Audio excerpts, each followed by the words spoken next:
السلام عليكم ورحمة الله وبركاته. எல்லாரும் சோமா இருக்கிறீங்களா? நான் ஓதிட்டு வந்து ஆரம்பத்துல உங்களோட மஸ்ஜிதுல தான் கொத்துபா ஓது 1988 86 நீங்க பிறந்தில்ல போல. அல்லாஹ் தஆலா கபூல் செய்வானா. அல்ஹம்துலில்லாஹி வஹ்தஹு والصلاة والسلام على من لا نبي بعد. أما بعد فأعوذ بالله من الشيطان الرجيم. بسم الله الرحمن الرحيم. قل هذه سبيلي أدعو إلى الله على بصيرة أنا ومن اتبعني. صدق الله. கணியத்துக்கும் மதிப்புக்கும் உரிய உலமாக்களே, அல்லாஹ்வின் நல்லடியார்களே, அல்லாஹ் தஆலா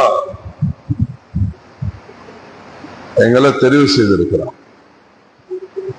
ஜாஹிது ஃபில்லாஹி ஹக்க ஜிஹாதி ஹுவஜ்தவா. எங்கட யாருடைய தெரிவும் ஆளுமை, திறமை, சக்தி, பணம் இது இல்ல. அல்லாஹ் இடத்துல அல்லாஹ்வுடைய ஒரு தனித்தெரிவு. அல்லாஹ் அந்த தெரிவுல யாரை கொண்டும் வேலை வாங்கி கொள்வான். அல்லாஹ்வுக்கு இவர்களை கொண்டுதான் இந்த காரியம் நடக்கணும் என்பது இல்லை. பிலால் ரலியல்லாஹு அன்ஹு அத்னியா பிலால் என்று ஸல்லல்லாஹு அலைஹி வஸல்லம் அவர்களுக்கு அதான் சொல்ல சொன்னார். 2 வருடங்களுக்கு முன்பு இத்தோப்பியா ஹபஷாவுக்கு போகக்கூடிய ஒரு சந்தர்ப்பத்தை அல்லாஹ் தஆலா தந்தார்.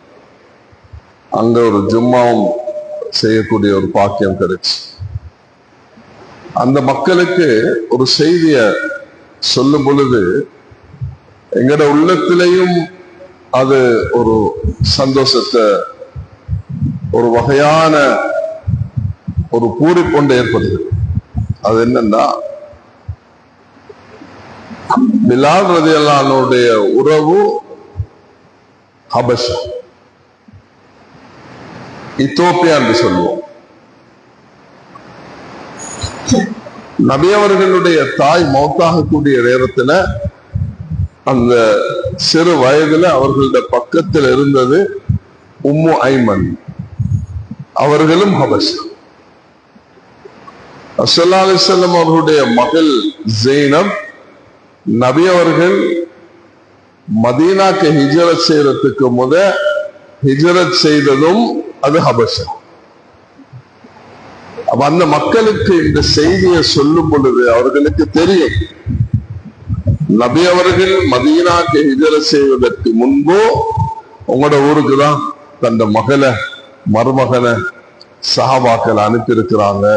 ஹிஜ்ரத் என்பது ஒரு குடும்பமாக ஸல்லல்லாஹு அலைஹி வஸல்லம் அவர்களுடைய ஒரு குடும்பமாக ஜெய்னப் ரலியல்லாஹு அன்ஹா லூத் அலைஹிஸ்ஸலாத்துக்கு பிறகு ஒரு குடும்பமாக ஹிஜ்ரத் செய்யக்கூடிய சந்தர்ப்பத்தை அல்லாஹ் இவர்களுக்கு நசீபாக்கு.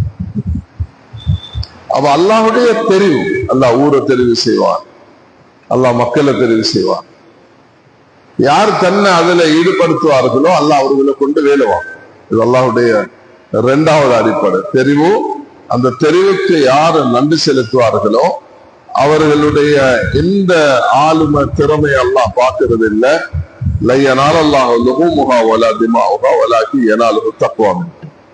உங்களோட மாமிசம், ரத்தம் எல்லாம் போய் சேருவதில்லை.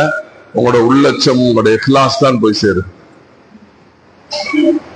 இஹ்லாஸ் எந்த அளவுக்கு சக்தி உள்ளதாக இருக்குமோ அந்த இஹ்லாஸுடைய பிரதிபலனால மக்களுக்கு வரக்கூடிய எல்லா ஃபித்னாக்களையும் அது அப்புறப்படுத்துகிறது. குடிகாரனுக்கு கொண்டு போய் தர்மம் செய்தார், கஞ்சனுக்கு போய் தர்மம் செய்தார், விபச்சாரிக்கு போய் தர்மம் செய்தார். அடைப்பா ஊரெல்லாம் பேசுறாங்க, நீ போய் யாரோ ஒருவர் வந்து விபச்சாரிக்கும், யாரோ ஒருவர் ஒரு கஞ்சனுக்கும், யாரோ ஒருவர் திருடனுக்கும் தர்மம் கொடுத்துட்டு போயிருக்கிறாங்கப்பா என்று பேசுறாங்க என்று சொல்லும் பொழுது ஒரு எதிரொலி சத்தம் ஒன்று கேட்டது. அல்லாஹு தஆலா இவருடைய இஹ்லாஸ் பரக்கத்துல அவங்களுக்கு தௌபா செய்யும். தூபாலில் முஹ்லிஸீன் உலாயிக மஸாபிஹுல் ஹுதா, அவர்கள் ஒளி விளக்குகள், அவர்களை கொண்டு ஃபித்னாக்கள் நீங்கி விடுகிறது. அல்லாஹ் இஹ்லாஸ் உடையவர்கள் வரக்கூடிய நேரத்துல வரக்கூடிய என்ன வகையான குழப்பங்கள் ஃபித்னாக்களாக இருந்தாலும் அதை அல்லாஹ் தஆலா அப்புறப்படுத்து. அதனால ஒரு சின்ன அமலாக இருந்தாலும் அஹ்லிஸ் தீனக் யக்ஃபிகல் அமலுல் கலீல், இந்த மார்க்கத்துல இஹ்லாஸ தீன அல்லாஹ்வுக்காக சின்சியரிட்டி, அல்லாஹ்வுக்காக செய்கிறேன் என்ற இந்த மனப்பதிவோடு செய்யக்கூடிய நேரத்துல அல்லாஹ் சுப்ஹானஹு வ தஆலா அதை கொண்டு இவருக்கும் நன்மை அளிக்கிறான். அதுல அந்த அந்த சூழல்ல உள்ளவர்களும் அதுல புரோஷனம் அடைகிறார். அதனால கண்ணியமானவர்களே, முதலாவது அல்லாஹ்வுடைய தெரிவுக்கு நன்றி செலுத்தும். நன்றி செலுத்தக்கூடிய அதே நேரத்துல அந்த நன்றிய ஒரு வகைப்படுத்தி மனிதன் அமைச்சு கொள்ளும். ரசூலுல்லாஹி அலைஹி வஸல்லம் எவ்வளவு நன்றி உள்ளவங்க பாருங்க. ஒரு நாள் பிரயாணத்தில் இருக்கிறாங்க, தண்ணீர் இல்லை, கஷ்டம். சவுதி போன்ற ஊர்ல பாலைவனத்துல தண்ணீர் இல்லாம இருக்குள்ள சூடு நேரத்துல எவ்வளவு கஷ்டமா இருக்கும். சொன்னா கொஞ்சம் தண்ணீரை போயிட்டு தேடிட்டு வாங்கலே, 2 பேர் அனுப்பினான். ஒரு வயோதிபர் தாய் அவருடைய ஒரு தோலால செய்யப்பட்ட ஒரு கோஜால ஒரு பாத்திரத்துல தண்ணீர் வச்சு கொண்டு இருக்கிறான். தாய் வாங்கம்மா, அவங்கள ஒட்டகத்தில் அப்படியே அழைச்சோன்னா அந்த தாய் வந்துட்டான். வந்தா ரசூலுல்லாஹி அலைஹி வஸல்லம் தன்னுடைய விரல்களை போட்ட உடனே தண்ணீர் அப்படி பாஞ்சு வெளியே வந்தது. மக்கள் குடிச்சார்கள், சேகரித்தார்கள். இந்த சம்பவத்தை இமாம் புகாரி ரஹ்மத்துல்லாஹி அவர்கள் சஹீஹ் புகாரில முதல் பாகத்துல இதை பதிவு செய்யலாம். சஹீஹ் புகாரி முதல் பாகத்துல பதிவு செய்யலாம். சென்ற மாதம் 6ஆம் திகதி, இன்றைக்கு என்ன தேதி 8, எனக்கு அந்த இமாம் புகாரியுடைய ஊருக்கு போகக்கூடிய பாக்கியத்தை அல்லாஹ் தந்தார். நான் 1986 புகாரி ஷரீஃபுடைய அந்த ஹதீஸ் பாடம் மார்ச் மாதம் 3ஆம் தேதி நான் முடிக்கக்கூடிய நேரத்துல நான் அல்லாஹ்விட துஆ கேட்டேன், யா அல்லாஹ் அந்த ஊருக்கு போகக்கூடிய பாக்கியத்தை தான். 40 வருஷத்துக்கு பிறகு எல்லாம் அந்த பாக்கியத்தை 2 நாள் ஒரு விஜயம் மேற்கொண்டு நாங்கள் அங்க போனோம். அதுல உஸ்பெகிஸ்தான் என்ற அந்த சமர்கந்த், அதுலதான் அபுல்லை சமர்கந்தி ரஹ்மத்துல்லாஹி அலைஹி பெரும் பெரும் உலமாக்கள் அடக்கம் செய்தார். அதுல இமாம் புகாரி ரஹ்மத்துல்லாஹி அவர்களுடைய அந்த இடத்துல மிக பிரமாண்டமான மஸ்ஜிதும் கட்டப்பட்டு ஒரு சில்சிலா உருவாக்கப்பட்டது. எங்க இருக்குது உஸ்பெகிஸ்தான், எங்க இருக்குது மதீனா? 5000 கிலோமீட்டர் தூரம். 5000 கிலோமீட்டர் தூரத்துல வாழ்ந்த ஒரு மனிதருக்கு அல்லாஹ் யாருக்கும் கொடுக்காத பாக்கியத்தை கொடுத்தார். நான் சொன்னேன், தெரிவுன்றது அல்லாஹ்வுடைய தெரிவு. இப்படிதான் அல்லாஹ்வுடைய தெரிவு. அரபிகள் அல்ல, அவங்களோட தனி மொழி இருக்குது, உஸ்பெக்குடைய மொழி இருக்குது. ஆனால் எப்படி பாண்டித்யம், அவர்கள் பிறந்தது 192 மௌத்தாகிறார்கள் 254 ஹிஜ்ரி. அல்லாஹ்வுடைய தெரிவு. சுப்ஹானல்லாஹ். ஞாபக சக்தின்னா அப்படி ஞாபக சக்தி. நாங்க அந்த உஸ்பெகிஸ்தான்ல இறங்கி சமர்கந்துக்கு 300 கிலோமீட்டர் தூரம். அதுல வாகனத்துலதான் போனோம். வாகனம் ஒரே சைட்ல 2 வகையான ரோடு, ஒன்று கொஞ்சம் நல்லா இருக்குது, ஒன்று சரியான உடஞ்ச ரோடு. இங்க இருந்து இங்க இறங்கினா அது கொஞ்சம் கஷ்டம். ட்ரெயின், புல்லட் ட்ரெயின் இருக்குது, 2 மணி நேரத்துல போகலாம். நாங்க போற இடத்துல ட்ரெயின் கிடைக்கல, இதுலதான் போனோம். நாங்க யோசிச்சோம், யா அல்லாஹ் இந்த இமாம் புகாரி இங்க இருந்து ஒட்டகத்துல, கழுதையில, குதிரையில சவாராகி இந்த 5000 கிலோமீட்டர் தூரத்தை பிரயாணம் செஞ்ச எவ்வளவு கஷ்டமா இருந்தது. அதுலயும் 16 வருஷம் மக்கால, மதீனால அவர்கள் இந்த புகாரி எழுதுறதுக்கு காலம் செலுத்த. நான் ரெண்டு விஷயத்தை ஒன்றுபடுத்துகிறேன். ஒன்று அல்லாஹ்வோட தெரிவு, அல்லாஹ்வுக்கு நாங்க செய்யற நன்றி. அல்லாஹ்வோட தெரிவை எப்படி நன்றியாக மாத்தினாங்க இமாம் புகாரி அவர்கள். அல்லாஹ் அவர்களை தெரிவு செய்தாங்க. எப்படி தெரிவு செய்தாங்கன்னா, வாப்பா மௌத்தா போயிட்டாங்க. மூத்த சகோதரர் அஹ்மத், அவரும் மூத்த சகோதரரும் தாயும் சேர்ந்துதான் மக்காக்கு போயிட்டு மதீனாக்கு போயிட்டு அங்க 16 வருஷம் இருந்து 6 லட்சம் ஹதீஸ்களை பாடமாக்கி ஈராக்குக்கு அவர்கள் வரக்கூடிய நேரத்துல ஒரு செய்தி பரவிருச்சு. ஒரு பெரும் ஒரு ஆலிம் வருகிறார் என்று சொன்ன உடனே ஈராக்ல உள்ள சில ஆலிம்கள் சேர்ந்து இவரை கொஞ்சம் டெஸ்ட் பண்ணி பார்ப்போமே, இவருடைய இல்மு எப்படி இருக்குது என்று சொல்லி அவர்கள் ஒரு பரிசோதிக்கிறதுக்காக வேண்டி 10 பேர் அழைச்சி 10 பேருக்கு ஹதீஸ மாத்தி மாத்தி கொடுத்து, நீ 10 ஹதீஸ், நீ 10 ஹதீஸ், நீ 10 ஹதீஸ், 100 ஹதீஸ கேட்கும். எழுதி இந்த ஹதீஸ சொல்லுங்க, இன்னமல் அமாலு பின்னியாத். சரி, அந்த ஹதீஸ பயான் செய்யக்குள்ள அபீ ஹுரைரா, அபூ ஹுரைரா ரிவாயத் செய்கிறார். இமாம் புகாரி சொல்றார், எல்லாதிரி எனக்கு அப்படி தெரியாது. ஜத்திது ஈமானக்கும், இந்த ஹதீஸ சொல்றார். உமர் ரலியல்லாஹு அன்ஹு, எனக்கு தெரியாது. 100க்கும் தெரியாது என்று சொன்ன சபை குழம்பிருச்சு. இவ்வளவு பெரிய ஆலிமன் வாரன்னு சொல்லி அவரு கேட்கறதுக்கு ஒன்றும் தெரியாது என்றார். இத படிக்கக்கூடிய அந்நியர்கள் அவங்க வியப்படைகிறாங்க. அல்லாஹ் அவருக்கு கொடுத்த ஞாபக சக்தி. அந்த முதலாவது அப்துல்லா, இங்க வாங்க, நீங்க சொன்ன இந்த 10 இது இப்படி சொன்னீங்க, இது பிழை, சரியானது இதுதான். அந்த ஆர்டர்ல அல்லாஹ் எப்படி ஞாபக சக்தி கொடுத்து.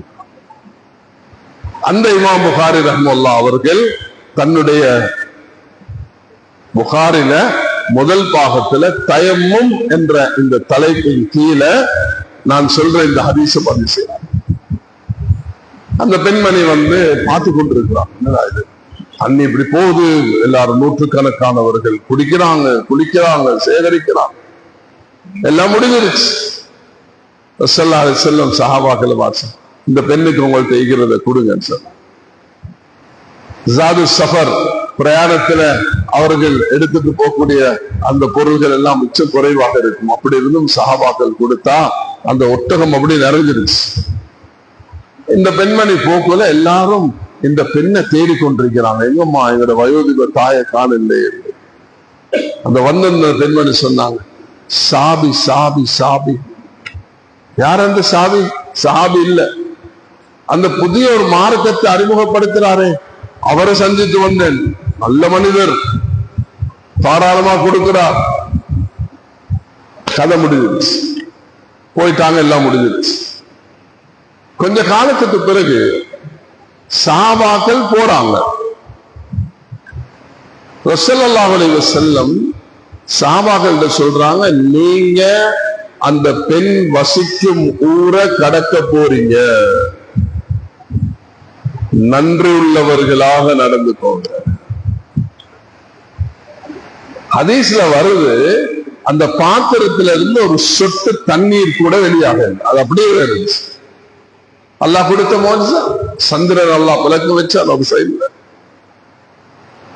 மூசா அலைஹிஸ்ஸலாத்துக்கு அல்லாஹ் கொடுத்தார் ஒரு மோஜிசா. ரசூலுல்லாஹி அலைஹி வஸல்லம் அவர்களுக்கு வித்தியாசமான மோஜிசாக்கள் அல்லாஹ் தஆலா கொடுத்தார். அப்ப இத நபி அவங்க சும்மா அடைய இல்லை. நபி அவர்கள் அவர்களோட பேசியிருப்பாங்க, அவர்கிட்ட கேட்டிருப்பாங்க, தாய் நீங்க எங்க ஊரு, எல்லாம் அடையாளம். சஹாபாக்கள் அனுப்பக்கூடிய நேரத்துல அதை சொல்லி அனுப்புறாங்க.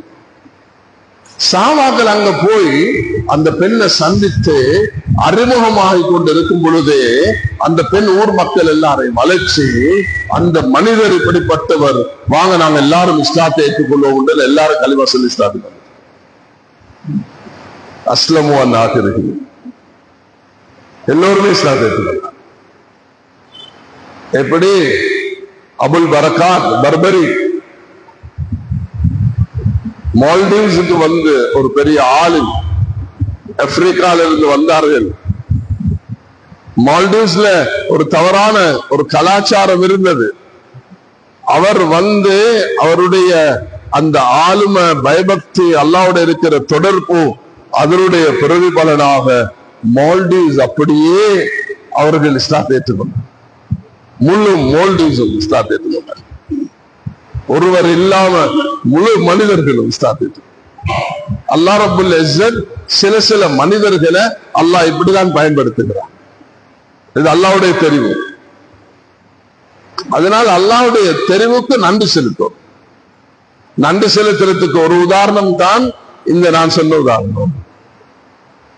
ஸல்லல்லாஹு அலைஹி வஸல்லம் அவருடைய வாழ்க்கையில இதை நாங்க படிக்கக்கூடியதாக இருக்கிறது. அவர்கள் எப்பொழுதுமே ஒன்று நன்றி உள்ள ஒருவராக அல்லாஹ்வுக்கு தொழக்கூடிய நேரத்துல கால் வீங்கும் பொழுதும் அஃபலா அகூன அப்தன் ஷகூரா, ஒரு நன்றி உள்ளவனாக இருக்கக்கூடாதா என்று நபி அவர்கள் பார்க்கிறார். அது யாரு என்ன செஞ்சாலும் சரிதான்.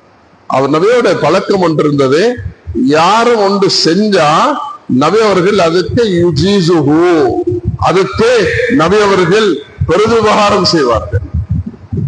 பிரதிபகாரம். சுப்ஹானல்லாஹ். நபியுடைய பாசமுள்ள சாச்சாதான் அப்பாஸ்.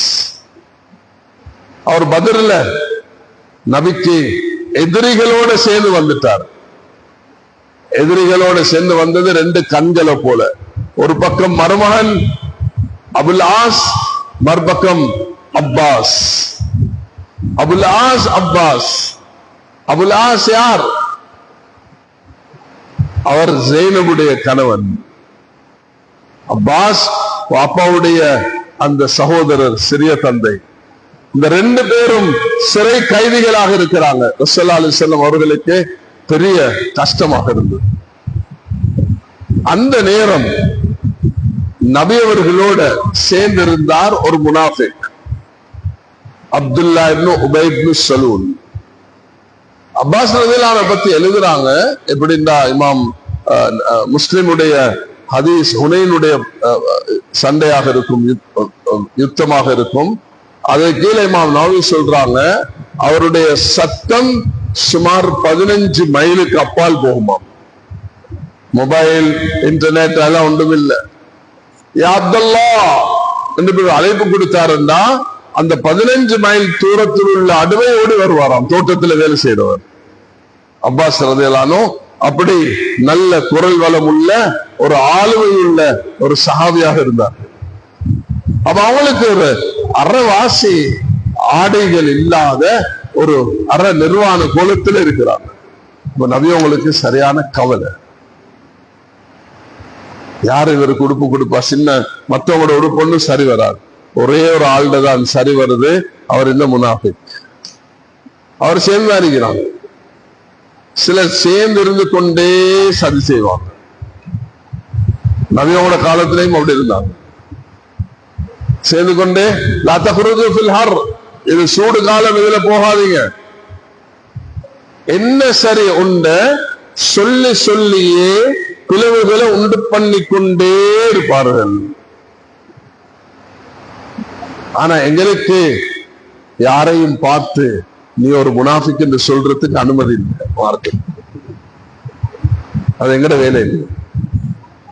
எங்கட வேலை, யாரு கஷ்டமான முறையில நடந்து கொண்டாலும் நாங்க நிதானத்தை இழக்காம நடந்து கொள்றோம். மனிதர்கள் என்ற அடிப்படையில மனிதர்கள் பல வகைப்படுவாங்க. சிலர் நெருதுவாக இருப்பார், கடினமாக இருப்பார். அவருக்கு சில தந்திர சூழ்ச்சிகள் சிறந்த மனசுல ஓடும். சிலர் சதி செய்வார், புறம் பேசுவார், கோல் மூட்டுவார், பல விஷயங்களை செய்வாங்க. அந்த நேரத்துல நாங்க கையாள வேண்டியது என்ன? இதுதான் ஆக முக்கியமானது. மேலான சோதனை, இதுல கவனம் செலுத்து.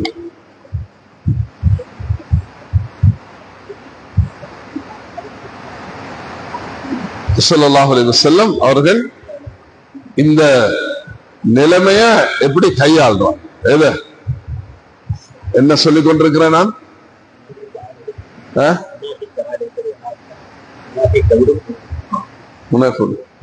அதை மறந்துடாதீங்க. முனாஃபிக்குடைய உடுப்பு முனாஃபிக்குடைய உடுப்பை சொல்லிட்டு நான் அதுக்கு அடுத்ததுக்கு போறேன். உடுப்பை தூக்கி கொடுத்துட்டாரு, அவர் உடுத்துட்டார். இப்ப இந்த முனாஃபிக் யாருன்னு குர்ஆன் சொல்லிருச்சு. இவன் சுத்த முனாஃபிக், உங்களோட சேர்ந்திருந்து களத்தறுத்தவர், உங்களோட சேர்ந்திருந்து நீங்க இவனுடைய ஜனாசாவை தொழுவிக்க கூடாது. ரசூலுல்லாஹி அலைஹி வஸல்லம் ஒரு ஆப்ஷன் கொடுக்கப்பட்டுச்சு, தஸ்தக்ஃபிரூன 70 மர்ரத்தன் லா யக்ஃபிருல்லாஹ். ரசூலுல்லாஹி அலைஹி வஸல்லம் அவர்கள் இப்ப தொழுவிக்கல்ல எல்லாம் முடிஞ்சிருச்சு. ஆனா அவன் பிணத்தை கொண்டு போயிட்டு கபர்ல வச்சுட்டான், மையவாடியில. நபி அவங்க அந்த இடத்துக்கு போயிட்டு அந்த பிணத்தை வெளியேடுங்க, தான் அணிஞ்சிருந்த ஆடை அப்படி கலட்டி அவன் மேல போட்டான். ஏன்? ஏண்ட சாச்சாவுக்கு நீ செஞ்ச அந்த உதவிக்கு நன்றி உபகாரம் செய்கிறேன்.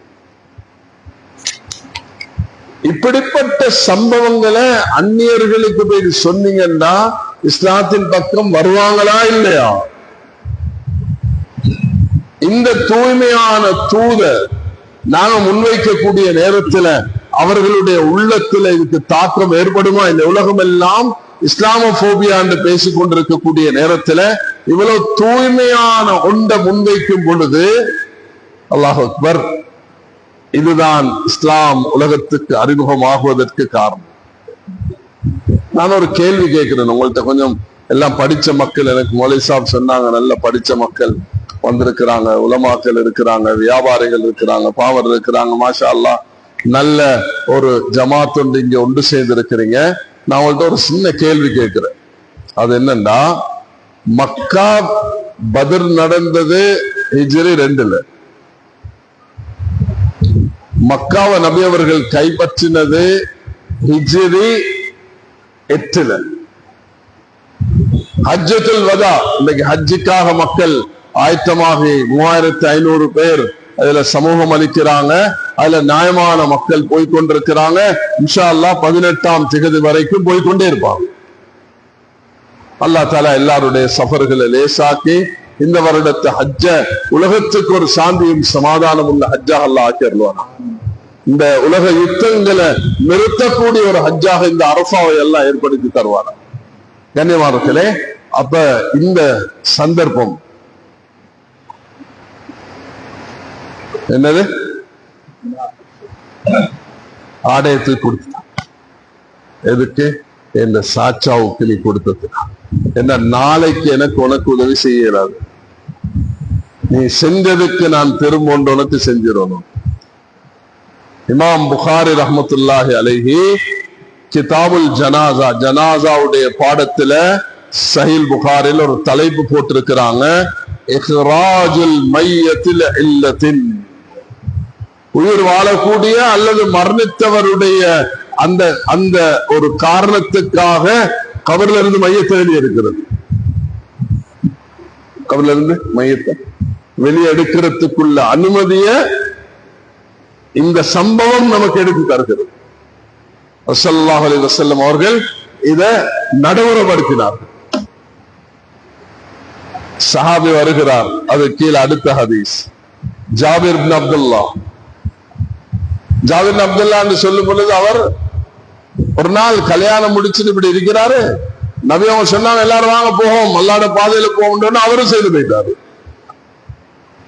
இப்ப வாலிபர் கல்யாணம் முடிச்சுட்டு மனைவி விட்டுட்டு ஓடி போனாரு அல்லாஹ்வோட பாதையில. திரும்பி வாராங்க, நபி அவர்கிட்ட வந்து சொன்னாங்க, யார செல்லா அனுமதி தந்தா நான் கொஞ்சம் வேகமாக வீட்டுக்கு போயிட்டு சேர்றேன். நபிக்கு தெரியாது. கேக்குறாங்க, என்னப்பா அவசரம்? இல்ல கல்யாணம் முடிச்சிருந்தேன், நீங்க வர சொன்னீங்க, நான் ஓடி வந்துட்டேன். நபி உங்களோட கேள்வியை பாருங்க. அபிக்கிற நவ் செய்யுவன், நீ யாரப்பா முடிச்சா? கன்னி பெண்ணை முடிச்சியா, விதவையை முடிச்சியா? அதுலயும் நபியவர்களுடைய கருணை இறக்கம் சுப்ஹானல்லாஹ். அவர் சொல்றாரு, எங்க வீட்டுல ஏராளமான குமரு புள்ளல். எங்களோட வாப்பா மௌத்தா போனாங்க உஹதுல. வாப்பா மௌத்தாயின நேரத்துல அவரை நாங்க 2 பேரை ஒரே கபர்ல அடக்கிட்டோம். ஏண்டா எங்கட நாடு போல இல்ல, 100 மையவாடிய 70 பேருடைய கபரை தோன்றதுன்னா எவ்வளவு கஷ்டம், கல்லு மாதிரி இருக்கும் சவுதியுடைய அந்த இது. அதனாலதான் அன்னைக்கு லஹது ஒன்று இருக்குது, உள்ளுக்கு பொட்டி மாறி அங்க உள்ளுக்கு வைப்பாங்க மையத்தை. எங்களுக்கு நேரா ஷக்கு, நாங்க நேரா பொட்டி மாறி வச்சிருக்கிறோம். பொட்டி உள்ளுக்கு சின்ன ஒரு பொட்டி மாறி உள்ளுக்கு அது லஹது நடக்கும். சவுதியில அங்கெல்லாம் அப்படிதான் நடக்கும். அவன் 2 பேரும் ஒரே இடத்துல அடக்கிட்டாங்க. எல்லாருக்கும் ஜனாதா 140 வெட்டுறது கஷ்டம்ன்றதுனால ஒரே இடத்துல வெட்டி 2 அடக்கிட்டான். இவருக்கு நவியவங்க, நான் கன்னி மென்ன முடிக்கல, நான் விதவிதா முடிச்சேன், என்ன வாப்பா ஷஹீத் ஆகிட்டாங்க, ஷஹீதானதுக்கு பிறகு அவர் ஒரே கபர்ல அடக்கிட்டாங்க. இப்ப அவர் வாராரு 2வது சப்ஜெக்டுக்கு, யா ரசூலல்லாஹ் எனக்கு அனுமதி தாரீங்களா, நான் இந்த வாப்பாவை வெளியெடுத்து தனியே அடக்க விரும்புறேன். சுப்ஹானல்லாஹ். இதை இமாம் புகாரி 2 ஹதீஸையும் கொண்டு வராங்க. ஒன்று மரணித்தவருக்கு நபி அவர்கள் செய்த, ஒன்று உயிருள்ளவர்களுக்கு நபி அவர்கள் கொடுத்த அனுமதி. உயிருள்ள ஜாபிர் இப்னு அப்துல்லாவுக்கு தன்னுடைய அப்துல்லா இப்னு அமர் என்ற தந்தையின் ஜனாசாவை அடக்கினதுக்கு பிறகு வெளியெடுப்பதற்கு ரசூலுல்லாஹி ஸல்லல்லாஹு அலைஹி வஸல்லம் அனுமதி கொடுப்பார். இங்க ரசூலுல்லாஹி ஸல்லல்லாஹு அலைஹி வஸல்லம் முதலாவது எடுத்த மையத்தை அது முனாஃபிக், அவன் நபியுடைய சிறிய தந்தைக்கு ஆடை அணிவிச்சு. இது 2ம் இமாம் புகாரி ரஹ்மத்துல்லாஹி அலைஹி அவர்கள் சஹீஹ் புகாரில பதிவு செய்றாங்க. இது 2ஐயும் நான் இங்க பயான் செய்யறதுடைய நோக்கம் என்னன்னு சொன்னா, நபி அவர்கள் எப்படி யாராக இருந்தாலும், என்ன விரோதம், என்ன குரோதம், என்ன வைராக்கியம், அவர் ஒன்றை செஞ்சா அதை மனசுல வச்சு அவருக்கு அதுக்கு நன்றி செய்யக்கூடிய வைராக்கியம், அவருக்கு பழி வாங்கிறது அதல்ல.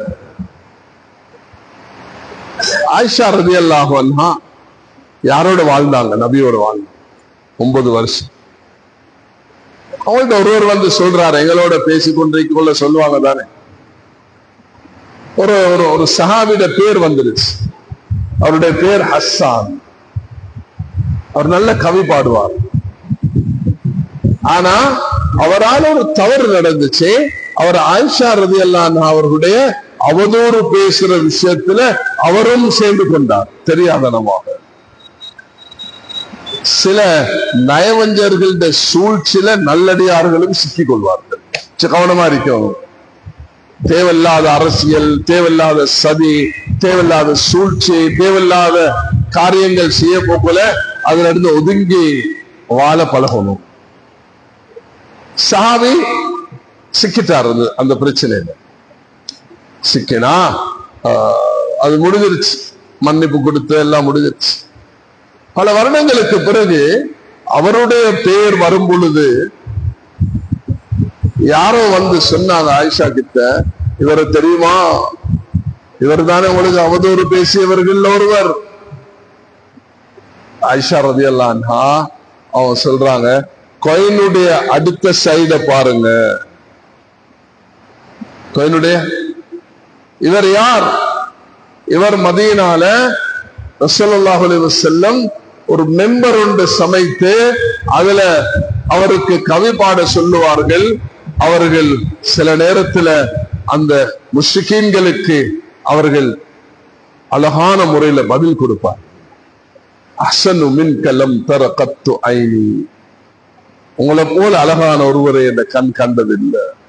அஜ்வலு மின்க லம் தலிதுன் நிசாஉ, எந்த பெண்ணும் உங்களை போல அழகான ஒரு பிள்ளையை பெற்றெடுத்ததில்லை. நபியை பார்த்து படிக்கிறார். குலிக்த முபர்ரஅம் மின் குல்லி ஐபின், எல்லா குறைகளை விட்டு தூய்மையாக அல்லாஹ் உன்னை படைத்திருக்கிறான். கன்னக குலிக்த கமா தஷாஉ, நீ எப்படி விரும்புறியோ அப்படியே அல்லாஹ் உன்னை படைச்சிருக்கிறான். இதெல்லாம் படிப்பாராம். ஆயிஷா ரலியல்லாஹு அன்ஹா சொன்னாங்க, அந்த சைடை விட்டுருங்க. எங்கள்கிட்ட யாரும் வந்து அந்த பழச பத்தி ஞாபகப்படுத்தினாலே எங்களுக்கு ஒரு ஜது வந்துடும். அவன் அப்படிதான் வந்துருவோம். எங்கேயுமே நான் படிச்சதில்லை, உலமாக்களும் இருக்கிறீங்க, இருந்தா எனக்கு சொல்லித்தாங்க, மிச்ச நன்றி உள்ளவனாக இருப்பேன் இன்ஷா அல்லாஹ். உமர் ரலியல்லாஹு அன்ஹு பார்த்து நபி அவர்கள் ஒரு நாளும் கேட்டதில்லை, உமரே நீதானே என்ன கொல்ல வந்தாண்டு. அப்படி கேட்டதாக எங்கேயும் நான் படிச்சில்லை. அவருடைய அந்த தவற ஞாபகப்படுத்துறது இருக்குதே, குத்தி காட்டுறது இருக்குதே, அத மக்களிடத்துல ஒரு விளம்பரமாக மாத்துறது இருக்குதே, அது இஸ்லாமிய பண்பாடுகள்ல சேர்ந்ததல்ல. இஸ்லாம் ஒரு தூய்மையான சூழலை எதிர்பார்க்கிறது. அந்த தூய்மையான சூழல் உருவாகும் மக்களுடைய அந்த பழக்க வழக்கங்கள் நல்லதாக இருக்கும் பொழுது, பேச்சு வார்த்தைகள் நல்லதாக இருக்கும் பொழுது, அணுகுமுறை நல்லதாக இருக்கும் பொழுது. சுப்ஹானல்லாஹ், அல்லாஹ்வுடைய தெரிவு, எங்களை அல்லாஹ் தெரிவு செய்திருக்கிறான். அந்த அல்லாஹ்வுடைய தெரிவுக்கு நான் நன்றி உள்ளவனாக இருக்க போகிறேன். அதான் இந்த தலைப்பு. அல்லாஹ்வுடைய தெரிவு, அதுக்கு அல்லாஹ்வுடைய தெரிவுக்கு நான் நன்றி செலுத்த வேண்டும். அதுக்கு ஒரு சம்பவங்களை நான் முன்வைத்திருக்கிறேன். ஏராளமான படிப்பினைகள் அதில் இருக்கிறது. ஒரு சமூகம் உருவாக வேண்டும் என்றால் இந்த அடிப்படைகள் வராத வரைக்கும் ஒரு சமூகம் உருவாக மாட்டார். சமூகம் உருவாகும் என்ற குறிக்கோள் என்னவாக இருக்கும் என்றா, இந்த பயான்ல ஒரு சமூகம் உருவாகுவதற்கு எப்படிப்பட்ட தன்மைகள் எங்கள் இருக்கிறத கொண்டு ஒரு சமூகம் உருவாகும். ரசூல் ஸல்லல்லாஹு அலைஹி வஸல்லம் அதை எப்படி உருவாக்கினார்கள், அதான் நான் பேச போறேன். அதனால எப்படி அடையலாம்? அல்ஹம்துலில்லாஹ், இந்த புத்தள மண்ணில் இருக்கக்கூடிய அந்த ஆளுமை, அந்த திறமை, அது சரியாக பயன்படுத்தப்படும் பொழுது அல்லாஹ் தஆலா நாங்க எதிர்பார்க்கிறத இங்கிருந்து வெளியாக்குவோம். அப்ப அந்த ஆளுமைய, திறமைய, அந்த சக்தியை நாங்க பயனுள்ளதாக மாற்றிக்கொள்ள வேண்டும். மேலான சோதனை, அன்னாசு மஆதின், மக்கள் சுரங்கத்தை போன்று, கமாதின் ஃபித்தவத்தஹப், வெள்ளி தங்கத்துடைய சுரங்கத்தை போன்று. தங்கம் மண்ணில் இருந்துதானே தோண்டி எடுக்கிறது, அப்படிதானே? நான் சில ஊர்கள்ல பார்த்திருக்கிறேன், சவுத் ஆப்பிரிக்கால, ஆஸ்திரேலியால. அதுல கழிவு எடுத்து அவங்க கட்டினாலே அது எப்படி இருக்கும் அந்த வீடு. அந்த தங்கம் ஒரு சுரங்கம். மனிதர்கள் அப்படிப்பட்டவர். முஸ்லிம்கள் என்று சொல்ல இல்ல, மனிதர்கள் என்று சொல்ல. ஒரு மூமினுக்கு ஒப்பான மரம் என்ன இந்த நபியவர்கள் கேட்டார்கள். மூமினுக்கு ஒப்பான மரம் அது இது, இந்த 1000 கதைகள் சொன்னாங்க சஹாபாக்கள். கடைசியில முடிவானது அது பேரிச்ச மரம் உண்டு. அதுல ஒரு சின்ன பையன் இருந்தார், அப்துல்லா இப்னு உமர். அவருடைய மனசுல ஆரம்பத்திலிருந்தே ஓடிச்சு. அவர் சொல்ல பார்த்தார், நான் சின்னவன் எப்படி சொல்லுவேன் என்று வாய்மூடி இருந்தார். பிந்தி வாப்பா கிட்ட வந்து சொன்னார், உமர் கிட்ட, மகனே நீ இந்த சபையில சொல்லியிருந்தா எனக்கு ஒரு சந்தோஷமாக இருந்திருக்கு. அதனாலதான் அப்துல்லா இப்னு அப்பாஸ் ரலியல்லாஹு அன்ஹு அவர்களை ஹஜ்ரத் உமர் ரலியல்லாஹு அன்ஹு அவர்களுடைய 18-20 வயதுல தன்னோட வச்சு கொண்டாங்க. என்ன எங்களோட வாலிபர்கள் எல்லாம் இருக்கக்குள்ள இவரை மட்டும் நீங்க வச்சிருக்கிறீங்களே என்று கேட்டா, ஒரு சூரத்துன் நஸ்ர் ஓதி ஒரு சந்தர்ப்பத்தில் உமர் ரலியல்லாஹு அன்ஹு அவர்கள் அதுக்கு விளக்கம் கேட்ட நேரத்துல வேற யாருமே அதுக்கு பதில் கொடுக்கல. இந்த அப்துல்லா இப்னு அப்பாஸ் தான் கொடுத்தார். இதுல நபியுடைய மௌத் அறிவிக்கப்பட்டிருக்குன்னு சொன்னார். சூரத்துன் நஸ்ர்ல எங்கேயுமே நபியுடைய மௌத் அறிவிக்கப்பட்டில்ல. அல்லாஹ்வுடைய உதவியும் வெற்றியும் வரக்கூடிய நேரத்துல மக்கள் சாரி சாரியாக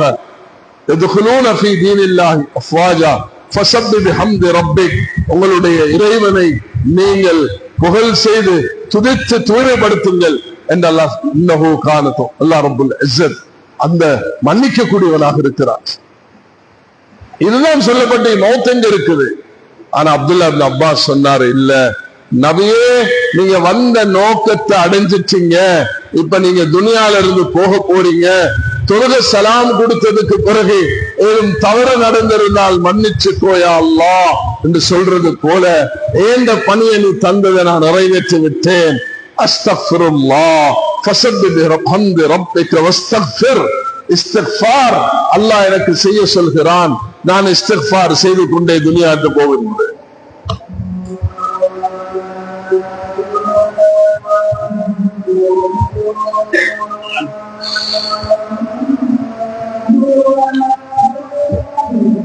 அல்லாஹ் அக்பர்.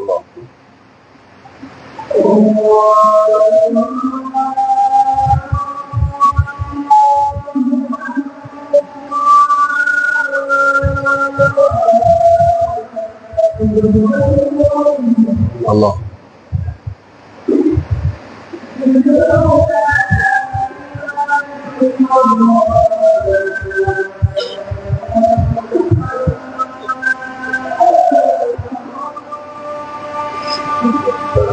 أشهد أن لا إله إلا الله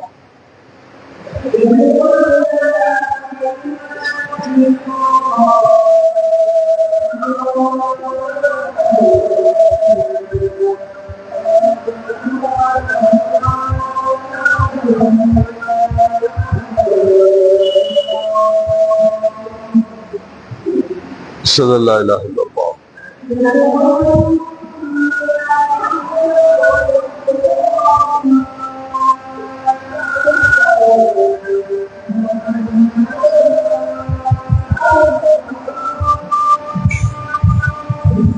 أشهد أن محمد رسول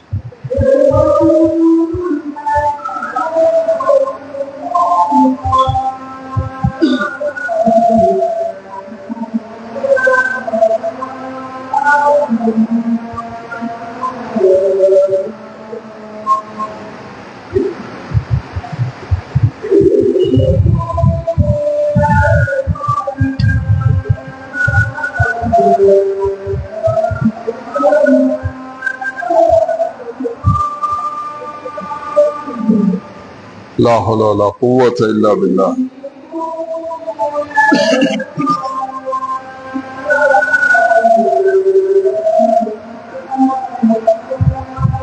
لا حول ولا قوة إلا بالله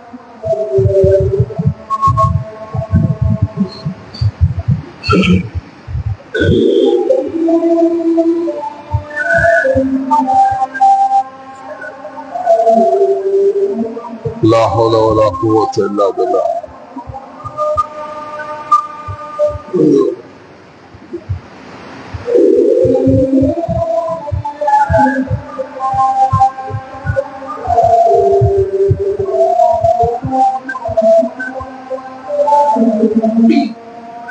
لا حول ولا قوة إلا بالله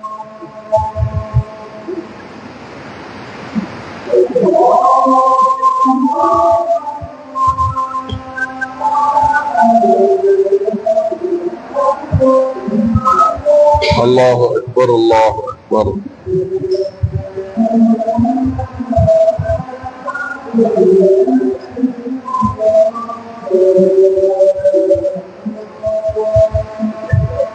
لا إله إلا الله اللهم صل على سيدنا اللهم رب هذه الدعوة التامة والسلام.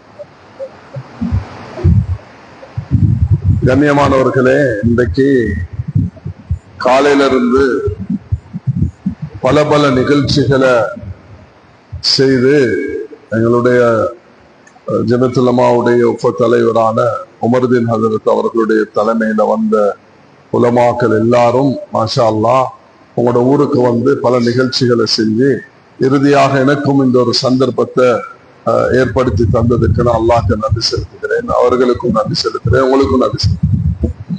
நாங்க இந்த இடத்துல இருந்து கலைஞ்சு போகக்கூடிய நேரத்துல ஒரு முடிவோட ஒரு தீர்மானத்தோட நாங்க போகணும். நான் இது வெறுமனே பயானாக செய்யல, நான் ஒரு தூதை உங்களுக்கு முன்வைக்க விரும்புகிறேன்.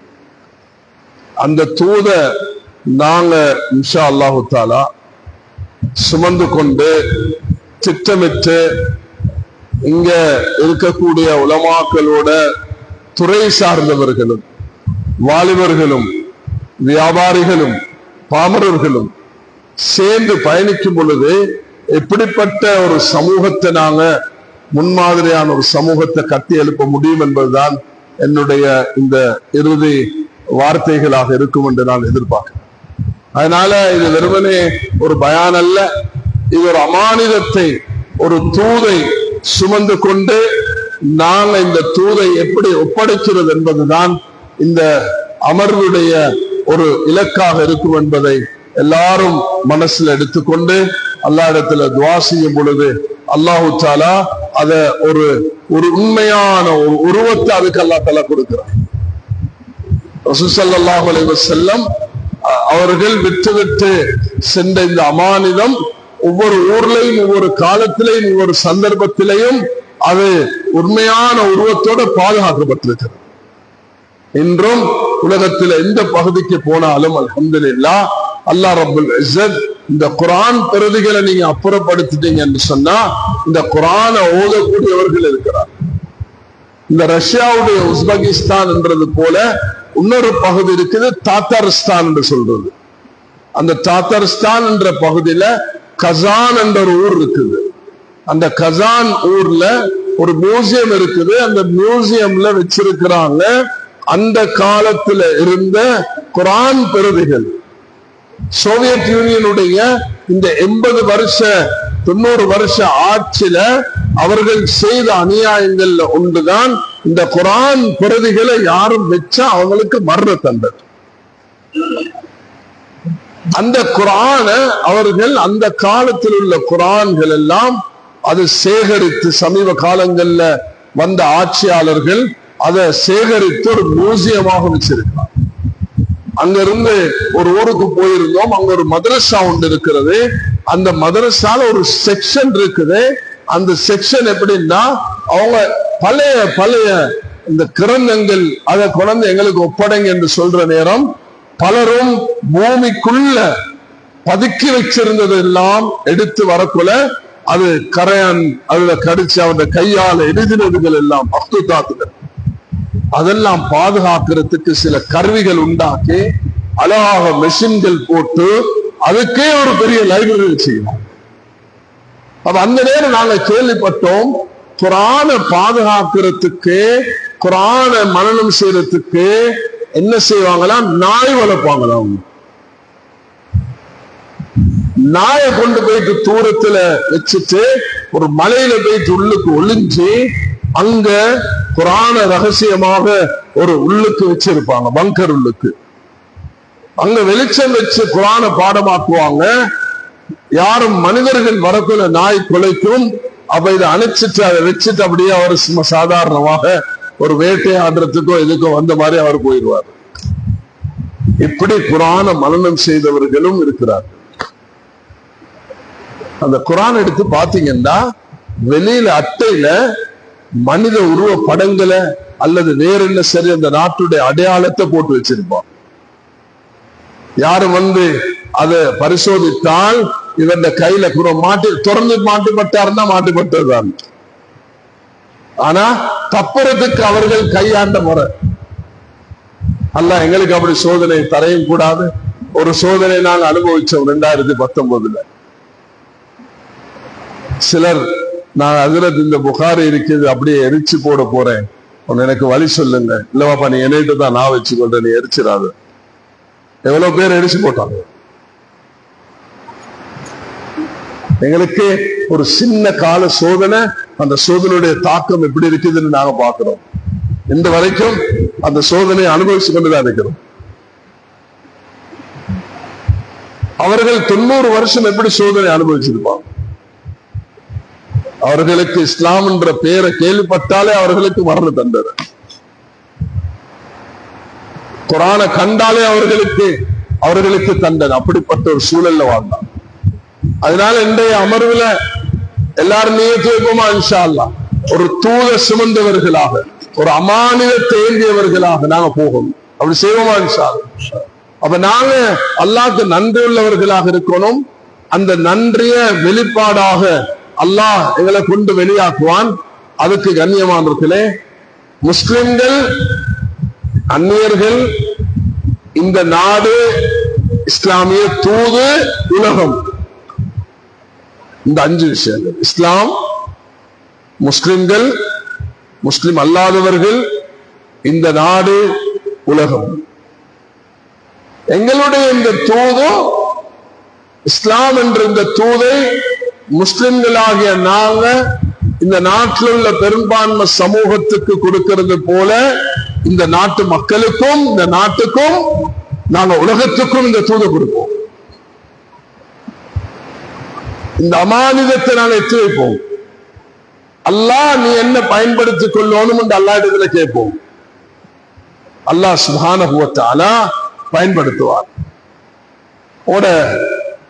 96 இஜ்திமாவுக்கு அநேகமாக வந்தவர்கள் தான் ஹஜ்ரத் மௌலானா உமர் பாலம்பூர். என்ற ஒரு ஆளும். அவங்க சொல்லுவாங்க, நான் வீட்டுல முழுத்திரி பத்த வச்சு என் தாய்க்கு நான் சில சம்பவங்களை கதைகளை சொல்லும் பொழுது என் தாய் எனக்கு துவா செய்வாங்க, அல்லாஹ் உன் பேச்ச உலகம் எல்லாம் கேட்க வைப்பானாக. சுப்ஹானல்லாஹ்.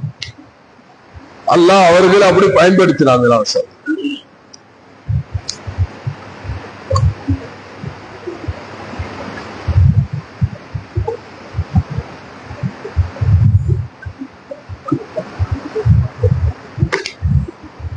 அரபு உலகத்துல உலக நாடுகள்ல ஏராளமாக பிரயாணம் செய்திருக்கான். உலமாக்களை கவர்ந்தான்.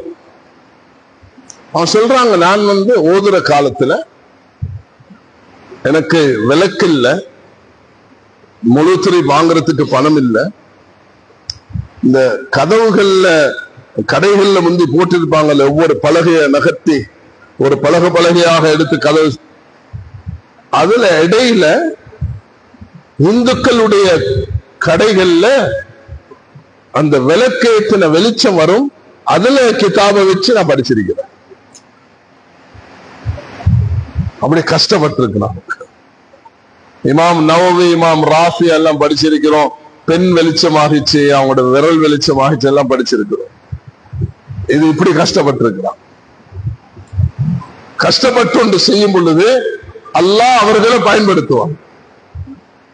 அப்ப இந்த அமர்வுடைய நோக்கம், ஒரு தூத சுமந்தவர்களாக நாங்கள் வெளியாகுவோம். ஆகுமா இன்ஷா அல்லாஹ்.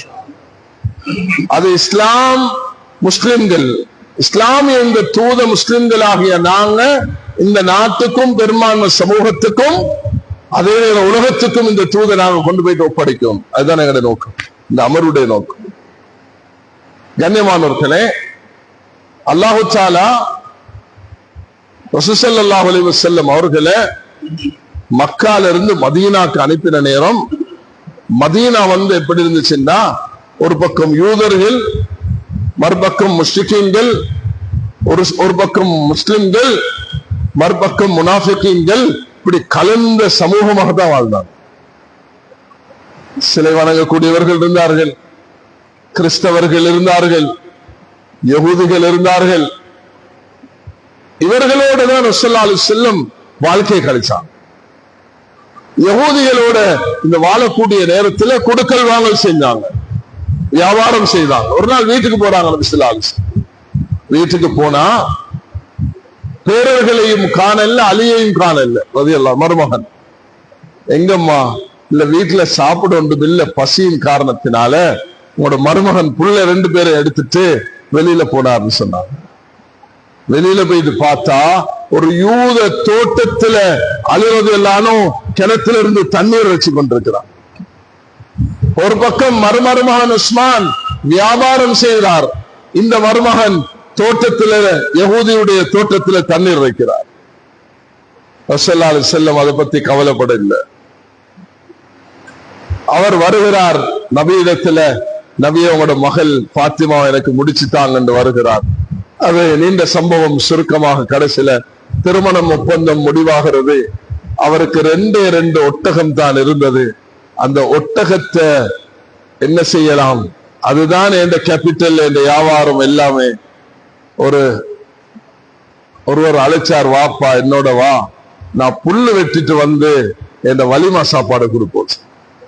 இதையும் இமாம் புகாரி ரஹ்மத்துல்லாஹி அவர்கள் தன்னுடைய சஹீஹ் புகாரியுடைய வியாபாரம் திருமணமுடைய சம்பவத்தை கீழே அவர்கள் பதிவு செய்கிறார்கள்.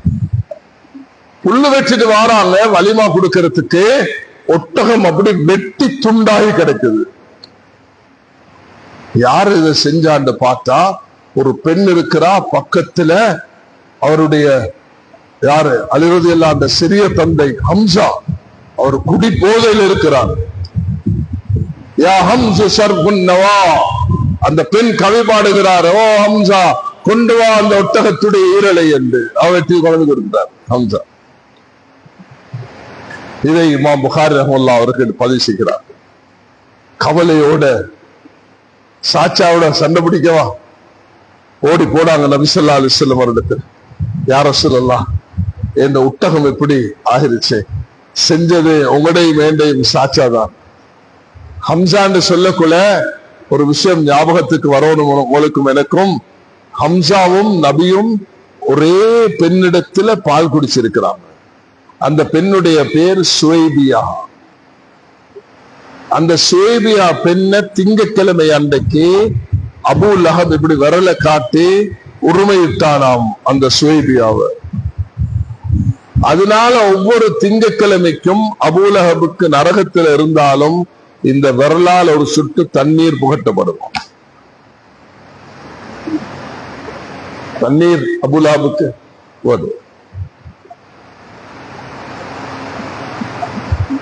கவலை. ஹம்சா கிட்ட போயிட்டு பேச போக்கல அப்படி மேல இருந்து கீழே பார்த்துட்டு, ஓ எங்களை வாப்பாடு அடிமையே இந்த நபி அவர்களை பார்த்து பேச. நபிக்கு விளங்கிருச்சு இவளோட பேசுறதுல அர்த்தம் இல்லை. அப்படி பின்னுக்கே நபி அவங்க நடந்து அப்படியே போயிட்டாங்க.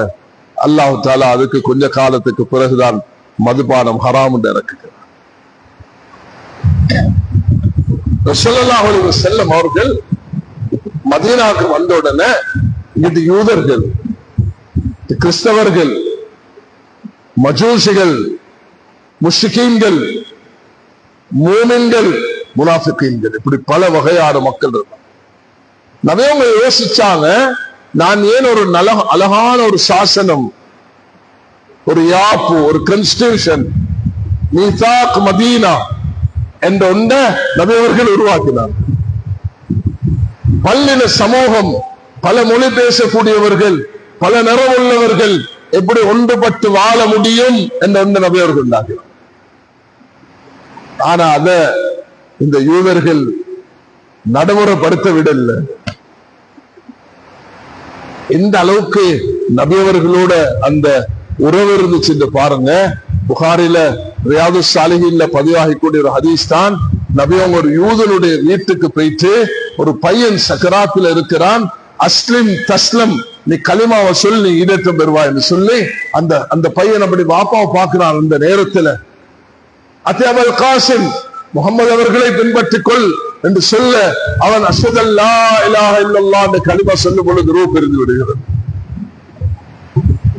நபியவர்கள் அன்கஸஹுல்லாஹு மினன் நார், அல்லாஹ் இவனை நரகத்திலிருந்து பாதுகாத்து விட்டான் சொல்கிறார். கனிவானவர்களே, நாங்க நீங்க வாழக்கூடிய இந்த இலங்கையும் அப்படிப்பட்ட ஒரு சூழல்ல தான் இருக்குது. ஒரு பக்கம் பௌத்தர்கள், ஒரு பக்கம் இந்துக்கள், கிறிஸ்தவர்கள், முஸ்லிம்கள், நாங்க அப்படிதான் இருக்கிறோம். இப்ப நான் வாழ்ற அபார்ட்மெண்ட்ல எடுத்தா எல்லாரும் இருக்கிறாங்க. இது பார்த்தா புத்திஸ்ட் இருக்கிறார், அங்கிட்டு பார்த்தா சைனா இருக்கிறாங்க, பார்த்தா கிறிஸ்தவர் இருக்கிறாங்க, பார்த்தா ஹிந்து இருக்கிறாங்க, எல்லாரும் சேர்ந்து வாழ்றோம். இந்த பல இனம் பல சமூகங்கள் வாழக்கூடிய நேரத்துல தந்த மார்க்கத்தை எப்படி முன்வைக்கிறது என்பதை ரசூல் ஸல்லல்லாஹு அலைஹி வஸல்லம் அழகாக நமக்கு எடுத்து தந்திருக்கிறார். அதை செய்யறதுக்குரிய முறையதான் ஜமியத்துல் உலமா இந்த நாட்டுல அறிமுகப்படுத்தி கொண்டு இந்த 100 வருட பயணத்துல கடந்த 20-25 வருஷமாக இந்த விஷயத்துல பாரிய ஒரு உழைப்ப ஜமியத்துல் உலமா செஞ்சிருக்கிறார். அதுல சகவாழ்வு என்பது நாங்க ஒன்று கொண்டு கரைஞ்சு போறதும் இல்லை. நாங்க விஷக்கொடி எல்லாம் தூக்க தேவையில்லை. உங்களோட மார்க்கம் உங்களுக்கு, எங்களோட மார்க்கம் எங்களுக்கு. ஆனா மனிதாபமான அடிப்படையில நாங்க உங்களுக்கு எப்பயும் உதவி செய்வோம். உங்களோட மார்க்கத்தை நிந்திக்கிற விதத்துல நாங்க நடந்து கொள்ள மாட்டோம். குர்ஆன் 17ஆம் திகதி புரை பார்க்கக்கூடிய நாளாக இருக்கும். 17 அது தென்பட்டால் 18 முதல் பறையாக இருக்கும். அப்படி வரும் பொழுது அது பெருநாள் 27ஆக இருக்கும். அப்ப 27 முதல் நாள் பெருநாளோட குர்பான் ஆரம்பிக்கலாம். 28, 29 இந்த 3 நாளும் எங்களுக்கு செய்யறதுக்குள்ள அவகாசம் கிடைக்கும். அப்ப உங்களோட பகுதிகளில் இந்த புரை பார்க்கறதுக்குண்டான ஏற்பாடுகளை எல்லா பகுதிகளையும் சரியாக செஞ்சு கொள்ளணும். உரிய முறையில ஜமியத்துல் உலமா அதுக்காகவே நீங்க முன்கூட்டி ஏற்பாடுகள் செஞ்சு அந்த 5 அம்ச எங்களுடைய பிரகடனங்களையும் அறிமுகப்படுத்தி அந்தந்த இடங்கள்ல கலெக்டிவாக கூட்டாக போயிட்டு பார்க்கணும். அனஸ் ரலியல்லாஹு அவர்கள் யார்? ரசூல் ஸல்லல்லாஹு அலைஹி வஸல்லம் அவர்களுடைய துஆவை பெற்றுக்கொண்ட ஒரு சஹாபி 90-100 வயதை அடைந்தவர். அவர் சொன்னார், இந்த பாருங்க புற தென்படுது. சொன்ன எனக்கு தென்படுது இல்லையே. அந்த பக்கத்தில் உள்ளவர் வந்து கண் அப்படி தடவி விட்டு சொன்னார், இந்த இடத்துல ஒரு முடி நிக்குது, அதுதான் நீங்க பாத்தீங்க. சஹாபி நபியோட சேர்ந்திருந்தவர், அவர் பார்த்தது அது வேறொன்றாக தென்பட்டுருச்சு அவருடைய கண்ணுல ஏற்பட்ட அந்த இத காரணத்தினால. அதனால கலெக்டிவாக ஒரு இடத்துக்கு போயிட்டு அந்த விஷயத்தை இன்ஷா அல்லாஹ் 17ஆம் தேதி செய்வான். இன்ஷா அல்லாஹ் 17ஆம் தேதி பிறை கண்டா 18 முதல் பிறையாக இருக்கும். 18, 19, 20, 21, 22, 23, 24, 25, 26 அரஃபாவுடைய நாள், 27 பெருநாள். அப்ப 27 குர்பான் கொடுக்கலாம், 28 குர்பான் கொடுக்கலாம், 29 குர்பான் கொடுக்கலாம். 17 தின் 30 அது அவர்களுடைய வெசாக் நாள். அவர் நாட்டுல சட்டமே இருக்குது, அதுல குர்பான் கொடுக்க முடியாது. மதுபான கடைகள் எல்லாம் அதோட 31 வரைக்கும் அவர்கள் அதை விதிச்சிருக்கிறார்கள். இந்த 3 நாள விதிவிலக்காக எங்களுக்கு அனுமதி தந்திருக்கிறார். அப்ப இது எங்களுக்கு எங்களோட உரிமையை அதை பெற்றுக்கொள்றதுக்குரிய எங்களுக்கு ஒரு அவகாசம் இருக்குது. அது முறையாக அழகாக திட்டமிட்டு நாங்க இந்த காரியத்தை செய்ய வேண்டும். மேலான சகோதரர்களே, 17 பார்த்து தென்படாத பட்சத்துல 18 நாங்க 30 ஜுல்காதாவாக பூர்த்தி செய்து அப்ப எங்களுக்கு 29 மட்டும்தான் கிடைக்கும். 28, 29 கிடைக்கும்.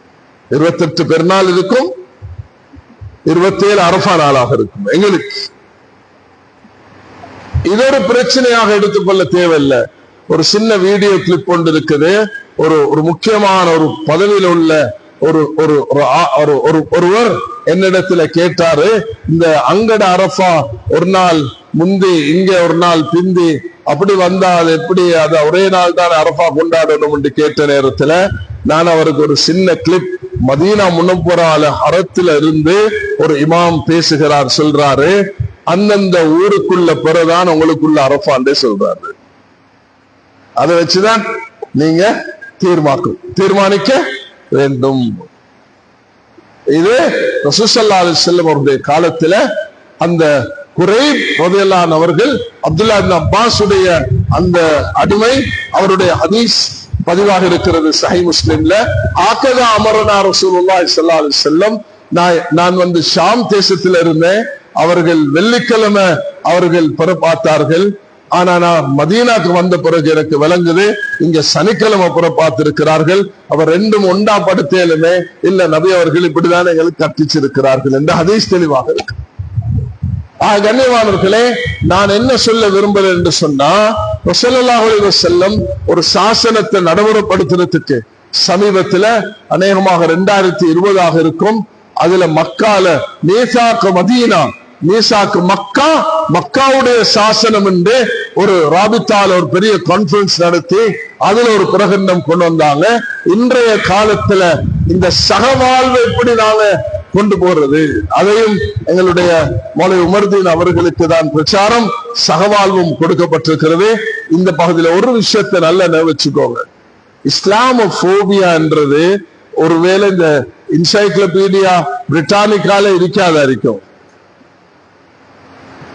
அது சமீபத்தில் உருவான ஒரு வார்த்தை உண்டு. ஆனா இஸ்லாமோபியா இஸ்லாத்தை காட்டி பயமுறுத்தி மக்களுக்கு அச்சத்தை பீதியை உண்டாக்குறது, அது எல்லா காலத்திலையும் இருந்திருக்குது. இந்த குரான செய்ய வேண்டாம், கேட்க வேண்டாம், புறக்கணித்து நடங்கன்னு அந்த காலத்திலையும் சொன்னாங்க. விதவிதமான வார்த்தைகள். ஒருவனுடைய வேலை சுமாமா, அவன் ஒரு வீடே வச்சிருந்தான், அங்கு நபிக்கு எதிராக கவி பாடுறது, குடிக்கிறது, டான்ஸ் ஆடுறது தான் அந்த வேலை. அவனை கொண்டு மதீனாவுடைய தூண்ல கட்டி வச்சதுக்கு பிறகு 3 நாளைக்கு பிறகு அவனுடைய மாற்றம் சொன்னால், உலகத்தில் வெறுப்பான மார்க்கம், வெறுப்பான பூமி, வெறுப்பான முகம் முகம்மதே உன்னுடையதுதான் சொல்லிட்டு 3 நாளைக்கு பிறகு சொல்கிறான், எனக்கு விருப்பமான மார்க்கம், விருப்பமான பூமி அது இஸ்லாமும் மதீனாவும், விருப்பமான முகம் உன்னுடைய முகம் தான். காப்பட்டு இருந்துச்சா, ஃபேன் இருந்துச்சா, ஜன்னல் இருந்துச்சா, என்ன இருந்துச்சு மதீனால? ஒன்றும் இல்லை. மழை பெஞ்சா அது பூமி நனைஞ்சிரும். பூமி நனைஞ்சிட்டா சல்லு ஃபீ ரிஹாலிக்கும், உங்களோட கூடாரங்கள்ல வீடுகள்ல தொழுது கொள்ளுங்கள் என்று அனௌன்ஸ் பண்ணப்படும். காலத்தில் கிலாபு துப்பில் துப்பில், நாய் பல்லுக்கு வந்துட்டு போகும். 3 நாள் சிறை கைதியாக மதீனா மஸ்ஜிதுடைய தூண்ல கட்டி வைக்கப்பட்டவர். அவருடைய அவரு என்ன சாப்பாடு, பெரிய அங்க பெரிய புஃபே நடந்துச்சா, சாப்பாடு நடந்துச்சா? மக்களுடைய அன்பு, மக்களுடைய கருணை, அல்லாஹ்வுடைய இருக்கிற தொடர்பு, மன்றாட்டம், தஹஜ்ஜுடைய தொழுகை, குர்ஆனுடைய ஓதல், நபிக்கு வழிபடும் தன்மை, சஃபுகள்ல நின்று தொழுறது, இதை பார்த்த உள்ளம் உருகிருச்சு. இந்த தூதை தான் மதீனா முனவ்வராவுடைய மஸ்ஜித் உலகத்துக்கு கொடுத்தது. ஒருவர் வருகிறார், மதீனா உள்ளுக்கு நுழைஞ்சிட்டார், பிடிச்சாங்க கம்ச ஷைத்தான் பிடிச்சாங்க. உமர் ரலியல்லாஹு உமைர் இப்னு வஹப் பிடிச்சு இழுத்துக்கிட்டு நபிக்கிட்ட வந்த உமர் விட்டுருங்க சார். உமைர், நீ என்ன கொல்றதுக்கு சதி பண்ணி வந்திருக்கிறார். ஓ, அவர் உண்மையிலேயே சஃப்வான் என்றவரோட சேர்ந்து அவர் மக்கால உட்கார்ந்து நீ போய் நபியை கொண்டுட்டு வரணும் என்று தான் அனுப்பி வச்சார். ஆனால் அல்லாஹ் அவருக்கு கலிமா நசீவாக்கிட்டார். இந்த தூத சரியான முறையில கொடுக்கணும். ஒருவருக்கு ஒருவர் அறிமுகமாய் கொள்ளணும். ஒரு புரிந்துணர்வு வர வேண்டும். விட்டு கொடுப்பு இருக்க வேண்டும். நாங்க இந்த தூத இந்த வடிவத்தில் முன்வைக்கக்கூடிய நேரத்தில் மேலான சகோதரர்களே, நாங்க உண்மையான இந்த உருவத்தை தீன இந்த நாட்டுக்கு நாங்க அறிமுகப்படுத்த முடியும். இந்த நாட்டு மக்களுக்கு இதை எத்தி வைக்க முடியும். அவர்களுக்கு எந்த பலவந்தம் இல்லாமல் இந்த தீனுடைய உண்மையான தன்மையை புரிந்து கொள்றதுக்கு காரணமாகும். குர்ஆனுடைய அணுகுமுறையை பார்க்கும் பொழுது உலமாக்களை இதை கொஞ்சம் கவனம் செலுத்துங்க. அல்லாஹ் தஆலா சில இடங்கள்ல யா அய்யுஹன் நாஸ் என்று அழைக்கிறார், சில இடத்துல யா அய்யுஹல் காஃபிரூன் என்று சொல்கிறார், சில இடத்துல யா அஹ்லல் கிதாப் என்று அழைக்கிறார், சில இடத்துல அல்லாஹ் தஆலா யா அய்யுஹல்லதீன ஆமனு என்று சொல்கிறார். அல்லாஹ்வுடைய கிதாப் இந்த குர்ஆன்ல யா அய்யுஹன் நாஸ் இன்னா خلقناكم من ذكر وانثى, ஆண்களாக பெண்களாக உங்களை படைத்திருக்கிறோம் என்று அல்லாஹ் தஆலா உங்களை குல கோத்திரமாக பிரித்திருக்கிறது. நீங்க மன்னார்ல இருந்து, நீங்க புத்தளத்துல இருந்து, நீங்க யாழ்ப்பாணத்துல இருந்து, நீங்க கண்டில இருந்து, நீங்க கொழும்புல இருந்து, நீங்க பல பகுதியில இருந்து ஒரு இடத்துல ஒன்று சேர்றது பெருமை. ஒரு நாம் பெருமை எடுத்துக் கொள்வதற்கு அல்ல, உங்களுடைய தக்வாதான் அசல் என்று அல்லாஹ் தஆலா சொல்றார்.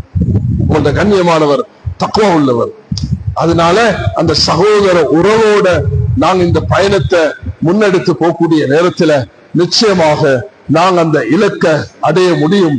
மதீனால ரசூலுல்லாஹி அலைஹி வஸல்லம் என்ன அடைந்தார்களோ கண்ணியமானவர்களே, அதுதான் ஜமியத்துல் உலமா ஒரு திட்டமாக போட்டு, ஒரு திட்டமாக அமைச்சு, இந்த கடந்த காலங்கள்ல ஏற்பட்ட சோதனைகள், அந்த சோதனை நேரத்துல எங்களுக்கு வந்த கஷ்டங்கள், நாங்க சகிச்ச முறைகள், நாங்க கையாண்ட யுக்திகள், நாங்க முன்வைத்த மார்க்கத்துடைய அந்த ஹிக்மத்துகள், அதெல்லாம் அது எங்களுடைய சமூகம், எங்களுடைய சந்ததிகள் எதிர்காலத்தில் இதை கொண்டு பயனடையணும். ஆனா இது டயர் சுத்துறது போல சுத்தி கொண்டேதான் இருக்கும். இந்த பாருங்க, இந்த சமீப இந்த ஒரு 2-3 மாசம் 4 மாசமாக சோசியல் மீடியால ஒரே இஸ்லாம் அது இது எல்லாம் இந்த ஈஸ்டர் தாக்குதலை பத்தி பேசப்போல எல்லாம் இஸ்லாத்தை பத்தி உசி காட்டுற வேலை. இன்றைக்கு மாலைக்கு வரைக்கும் இந்த வெசாக்கு நடக்குது, எங்களுக்கு குர்பான் கிடைக்குமா இல்லையான்னு மக்களுடைய உள்ளத்துல ஒரு வகையான பதட்டம். இதுக்கு என்ன செய்யறது? சண்டை பிடிக்கிறதா? பேச்சுவார்த்தை அதை கையாளும். எழுதினோம் நாங்க கடிதம் பிரசிடென்ட்டுக்கு, எங்கட இப்படி இருக்குது, எங்களுக்கு 27, 28, 29 அல்லது 28, 29 எங்களுக்கு போதும். அறிவிங்க. நாங்க சொல்லிட்டு உலகம் எல்லாம் சொல்லிக் கொண்டு தெரியவில்லை, நாங்க பிரசிடென்ட்டுக்கு சொல்லிட்டோம், பேசிட்டோம். அடையோனும் முறையாக அதுக்காக வேண்டி கோடியை கொடுங்க பூனையை கொடுங்கன்னு சொல்றது இல்லை. எங்களுக்கு இந்த நாட்டுல அறுப்பு இருக்குது. இந்த நாட்டுல அதுக்கு ஒரு புத்தகம் எழுதியிருக்கிறோம் நாங்க, சகஜீவனே 6 புத்தகங்கள். அந்த 6 புத்தகம் தமிழ்லையும் மொழிபெயர்க்கப்பட்டிருக்குது. கட்டாயம் ஒவ்வொரு படித்தவர்களும் இந்த புத்தகத்தை படிக்கணும். லட்சக்கணக்கில் விநியோகிச்சிருக்கிறோம். எல்லா பங்கனைகளுக்கும் கொண்டு போய் கொடுத்திருக்கிறோம். ஜிஹாத் என்ன எழுதியிருக்கிறோம். மஸ்ஜித் ஏன் தேவை என்று சொல்லி இருக்கிறோம். நீங்க போயிடைய மட்டும் மஸ்ஜிதுக்கு, உங்களோட கோவிலுக்கு, உங்களோட டெம்பிளுக்கு போறீங்க. எங்களுக்கு 5 நேரம் எங்களுக்கு தேவைப்படுது, இவ்வளவு இடம் எங்களுக்கு தேவைப்படுது. இதை அறிவுபூர்வமாக முன் வச்சிருக்கிறோம். மாமிசம் உலகத்தில் எப்படி உட்கார்ந்தப்படுகிறது. இந்த நாட்டில் முனிசிபல்கள் எவ்வளவு இதுல சம்பாதிக்கிறாங்க. லைசன்ஸ் அந்த பெர்மிட் எப்படி கொடுக்கறீங்க, அதுக்கு எவ்வளவு பணம் எடுக்கிறீங்க. இந்த நாட்டில் அறுப்பு சட்டம் ஒன்று இருக்கிறது. அது முஸ்லிம்களுக்கு மட்டுமுள்ள சட்டம் அல்ல, இந்த நாட்டுக்குள்ள சட்டம். ஜூலையும் கொடுக்கப்படுது. அது 5 ஸ்டார் ஹோட்டலுக்கு வெளிநாட்டுல இருந்து வருது, உள்நாட்டிலே அறுப்பு நடக்குது. கண்ணியமானவர்களே, அதனால எதையும் பேச்சுவார்த்தை ஊடாக, ஜனநாயக உரிமைகள் ஊடாக அழகான முறையில் அடையறதுக்குள்ள முறைகள் இருக்கக்குள்ள வேற யுக்திகளை ஒரு நாளும் கையாளக்கூடாது. ஜிஹாத் அந்த உச்சகட்டம் 2013-14 உச்சகட்டத்தில் இஸ்லாத்தை எதிர்த்து பேசக்கூடிய நேரத்தில் ஜிஹாத் என்ற புத்தகத்தை எழுதி, அதுதான் ஆக ஒரு 30-40 பக்கம் கொண்டது. ஒவ்வொரு பங்கனுக்கும் போயிட்டு விநியோகிச்சோம். அது படிங்க. ஜிஹாத் என்றால் என்ன? நாவால ஜிஹாத், பேனாவால ஜிஹாத், அது எங்களோட வார்த்தைகளால ஜிஹாத், எங்களோட புத்தகத்தால ஜிஹாத். ஜிஹாத் என்பது ஆளை கொண்டு போறதல்ல. நான் ஒரு விஷயத்தை உங்கள்கிட்ட கேட்பேன்னு சொன்னேன், அது இடையில நிறுத்தின, அது இப்ப கேட்க போறேன் உங்கள்கிட்ட. அது என்னதுன்னா, மக்காவுடைய வெற்றி 8ஆம் ஹிஜ்ரில, நபி அவர்கள் ஹஜ்ஜுக்கு போனது 10ல, இடைப்பட்ட காலம் 2 வருஷம். மக்கா வெற்றியுடைய நேரத்தில் 10,000 சஹாபாக்கள். இந்த 2 வருஷத்துல எப்படி அப்பா 1,14,000 கூடியது? வாளா, யுத்தமா, சண்டையா, என்னது? மீடியாவா? இந்த முன்னுக்கு வச்சுக்கிறீங்க இந்த சேனல் ஒன்றுமே இல்லை, இது ஒன்றுமே இல்லை. சஹாபாக்கள் சொல்லுவார்களாம், கூனு மிஸ்லனா, எங்களை போல வாழும் என்று சொல்வார்களாம். எங்க போய் பார்த்தாலும் அவருடைய வாழ்க்கையை பார்க்கும் பொழுது அது படிப்பினையாக அமைந்தது. படிப்பினையாக ஹயாத்து சஹாபாவை படிங்க உலமாக்கள். படித்தவர்களுக்கும் அல்ஹம்துலில்லாஹ் தமிழ் மொழி வந்திருக்கிறது. ஹயாத்து சஹாபா, அதுல தமிழ்ல 3வது 6வது பாகம், ஆங்கிலத்துல 3வது பாகம், அரபுல 3வது, உருதுலையும் இருக்குது. கடைசி சம்பவம் மிக ஒரு நூதனமான சம்பவம். 19வது தலைப்பு, அல்லாஹ்வுடைய மறைவான உதவிகள். அல்லாஹ் காற்றை கொண்டு, மலையை கொண்டு, தண்ணீரை கொண்டு, நெருப்பை கொண்டு, கடலை கொண்டு, அல்லாஹ் எல்லாவற்றையும் கொண்டும் அல்லாஹ் உதவி செய்திருக்கிறான் சஹாபாக்களுக்கு, நபிமார்களுக்கு. அல்லாஹ் தான் அதுபோல எங்களுக்கும் அல்லாஹ்வுடைய உதவி வரும். துப்பறியறதுக்கு, உளவு பார்க்கறதுக்கு ஆள் அனுப்புறது, உளவு பார்க்கறதுக்கு ஆள் அனுப்பினாங்க. அந்த ஃபாதரிகள், அந்த ரோமர்கள், பாரசீகர்கள் அனுப்பினாங்க. அதுல சவுதியில இருந்து அல் ஜஸீரத்துல் அரப், அந்த காலம் ஜஸீரத்துல் அரப்ல இருந்து மக்கள் வெளியாகி சஹாபாக்கள் உமர் ரலியல்லாஹு அன்ஹு ஆட்சி காலத்துல ஈரான் வரைக்கும் வந்துட்டான். ஈரான்ல நான் ஒரு ஊருக்கு போயிருக்கிறேன். அந்த ஊருக்கு பேர் பஞ்சுகோர், 5 கபர்கள். உமர் ரலியல்லாஹு அன்ஹு காலத்துல வந்து மௌத்தாகின 5 கபர்கள் அங்க இருக்குது, அவனோட ஆட்சி காலத்துல. அங்க வந்தோடனே ஈரான் நாட்டு அந்த காலத்து அந்த பாரசீக மன்னருக்கு நடுக்கம், எஸ்தஜருக்கு நடுக்கம் உண்டாயிருச்சு. இந்த அரபிகள் வாராங்க, எல்லா இடமும் அப்படியே போகுது, எல்லா இஸ்லாத்துக்கு போறாங்க, நாங்க இப்ப என்ன செய்யறது? அவர் ஒரு கடிதம் எழுதினார் பக்கத்து நாடு சீனுக்கு, சைனாவுக்கு. சொன்னார், தயவு செய்து அப்பா என்ன பாதுகாரு, உன்னையும் பாதுகாரு, நீ கொஞ்சம் ஆள் அனுப்பி என்ன கொஞ்சம் சப்போர்ட் பண்ணு கடிதம் அனுப்பினார். அவர் எப்படிப்பட்ட ஆள்? அவர் சொன்னார், நான் கேட்ட கேள்விக்கு நீ பதில் தந்தா சக்சஸ். எனக்கிட்ட எல்லா சக்தியும் இருக்குது. சைனால இருந்து ஆரம்பிக்கிற பட அது முடிவு இருக்கும் ஈரான்ல, அவ்வளோ அங்க ஆரம்பிக்கும், இங்க முடியும். அவ்வளவு நீண்ட படையை அனுப்புவேன். ஆனா நான் கேட்கிற கேள்விக்கு பதில் தரணும், தந்தா சரி. நீ சொல்லு, இந்த மக்கள் யார்? ஒண்ணுன்னா கேட்டாரு. எதுல பிரயாணம் செய்து வாரார்? இவங்களோட உணவு என்ன, இவங்களோட ஆடை என்ன, இவங்களோட வாக்கு எப்படி இருக்குது, வாக்களிச்சா நிறைவேற்றாங்களா? ஆம் ஆம். ஹலால் ஹராம் யாரு கேட்கிறா?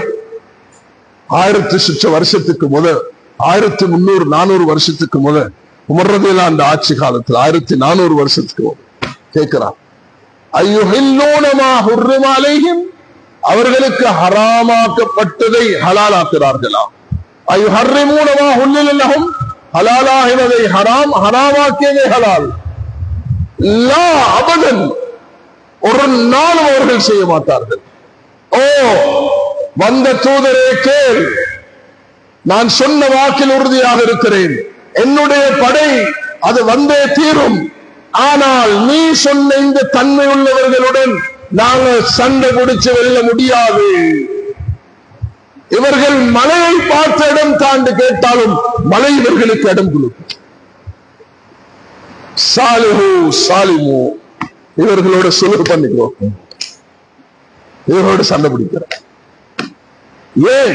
من أجل أنهم يقومون الليل ويصومون النهار ويوفون بالعهد ويأمرون بالمعروف وينهون عن المنكر ويتناسفون بينهم من أجل أن نشرب الخمر ونسلم في الأرض. நாங்கள் அநியாயம், அட்டகாசம், குடி, மது, சினா எல்லாத்திலும் ஈடுபடுகிறோம். அவர்கள் நோம்பு நோக்கிறார்கள்.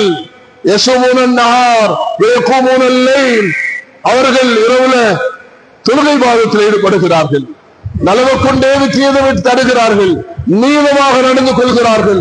இதெல்லாம் சீரத்தின் காரணத்தினால ஒரு நாளும் இவர்களோட நீங்க வெல்ல முடியாது. கண்ணியமானவர்களை, இந்த நாட்டுல நாங்க நீங்க எங்களோட வியாபாரம், நாங்க இந்த 1000 வருடங்கள் இந்த நாட்டுல எங்களோட தன்மைகளை கொண்டுதான் வென்றிருக்கிறோம், எங்களோட பண்பு கொண்டுதான் வென்றிருக்கிறோம். இங்க இருந்து வந்த யாழ்ப்பாணத்திலிருந்து மன்னார்ல இருந்து வந்த மக்கள் எல்டிடியோட சேரல. இது எங்களுக்கு எங்களுடைய நாட்டுக்கு தரப்பட்ட ஒரு பெரிய மகுடம். அது இன்றைக்கும் இன்டெலிஜென்ஸ் ஆகிக்கலாம், யாராக இருக்கலாம், எல்லாரும் என்ன முஸ்லிம்களை பத்தி பேசக்கொள்ள, முஸ்லிம்கள் ஒரு நாள் இந்த நாட்டுக்கு துரோகம் செய்தவர்கள் என்பதுதான் பேசப்படுகிறது. எங்க போனாலும் எங்களுக்கு தைரியமாக அது நாங்க சொல்லிக்கொண்டேதான் இருப்போம். நீங்க இன்னும் எங்களுக்குள்ள உரிமைய தரல, 35 வருஷமாகியும் தரல என்று சொல்லிக் கொண்டிருப்போம். நாங்கள் குரல் கொடுப்போம், அதுக்கு சொல்லுவோம், எடுத்துரைப்போம் அதை. ஆனா அநியாயம் செஞ்சு உலகத்துல யாரும் நீடிப்பது கிடையாது. அதனால் கண்ணியமானவர்களை, ஜமியத்துல் உலமா எங்கட ஒரு சைடு இருக்குது ஒற்றுமை, ஒரு சைடு இருக்குது சகவாழ்வு. இது ரெண்டும் பரவலாக போகும்.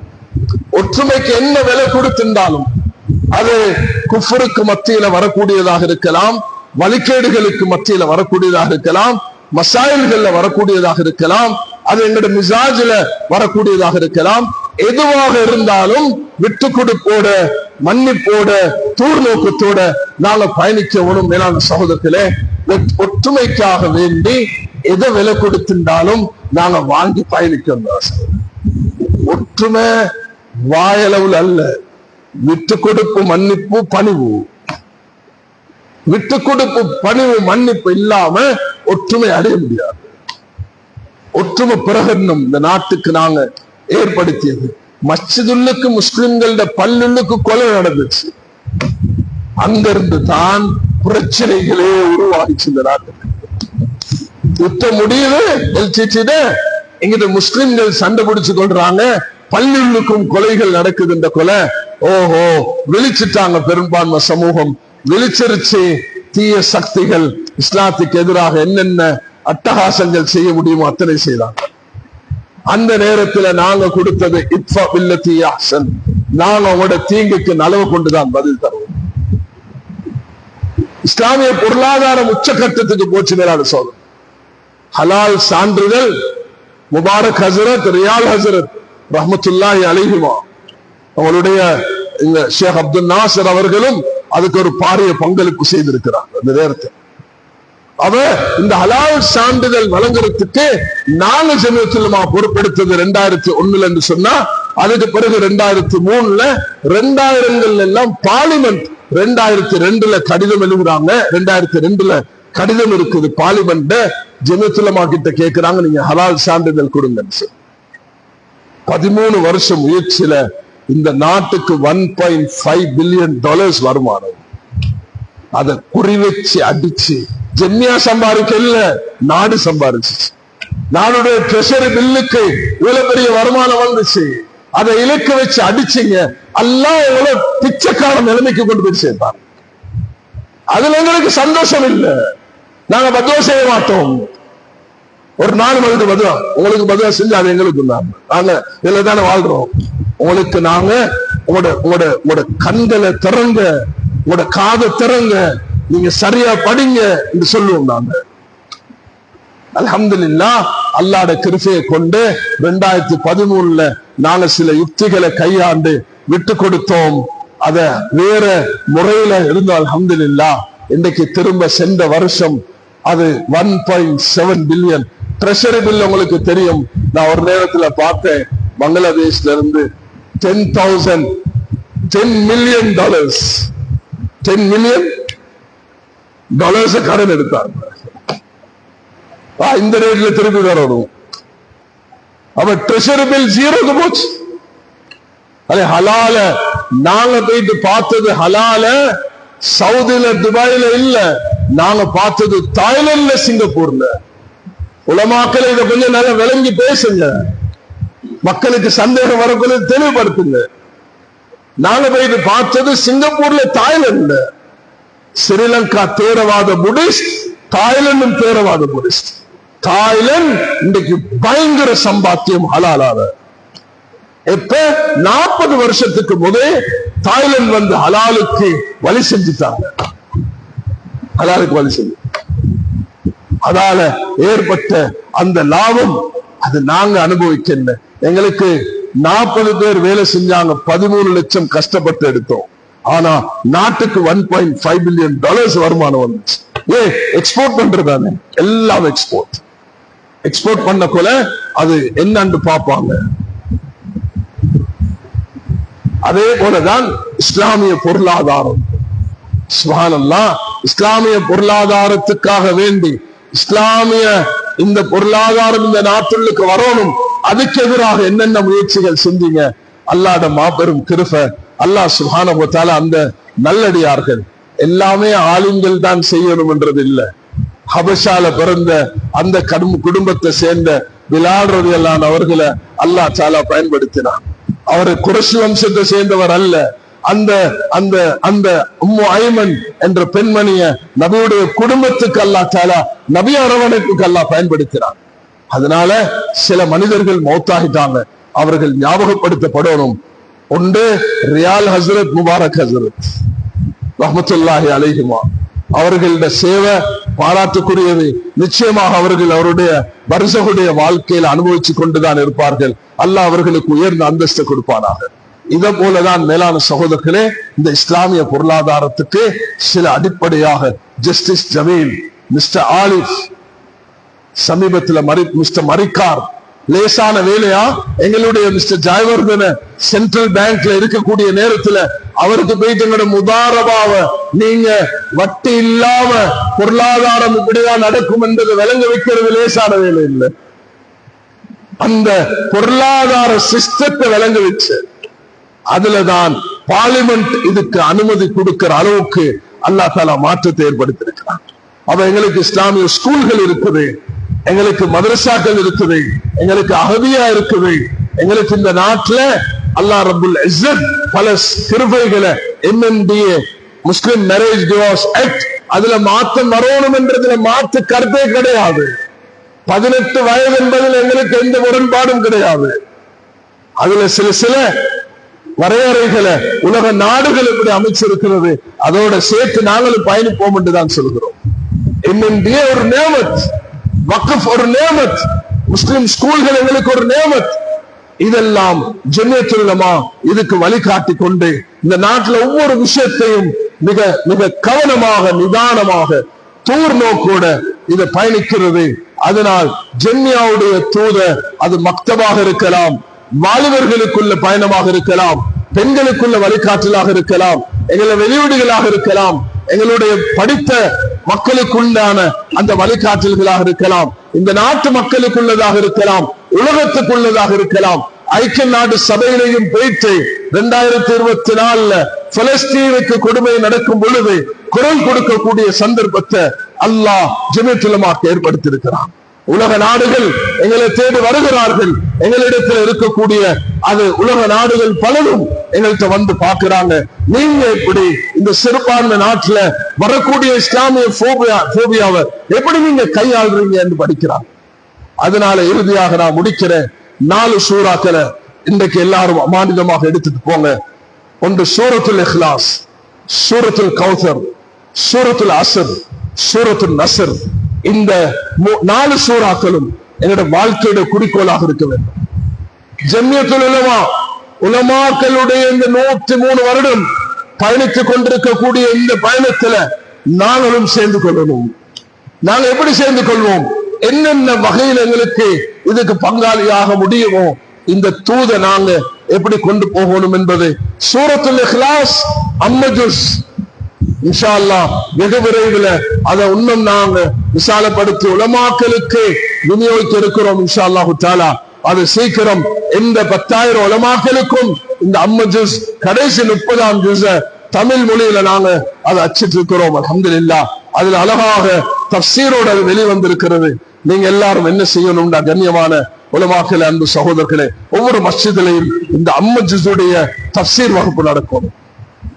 பொதுமக்களை வாங்கி அதை படிக்கணும், வீடுகளில் படிக்க வைக்கணும். ஹதீஸுடைய மஜ்லிஸ் வீட்டுல இருக்கணும், தஃப்சீருடைய பாடம் நாங்க படிக்கணும். குர்ஆன் உலமாக்கள் மஸ்ஜிதுக்கு நேரம் கொடுத்து பொதுமக்களோட சேர்ந்து பயணிக்கணும். பொதுமக்களுக்கு மஸ்ஜிதுக்கு நேரம் கொடுக்க போல அது அல்லாஹ் தஆலா ஒரு பெரிய கைரை ஏற்படுத்துவார்.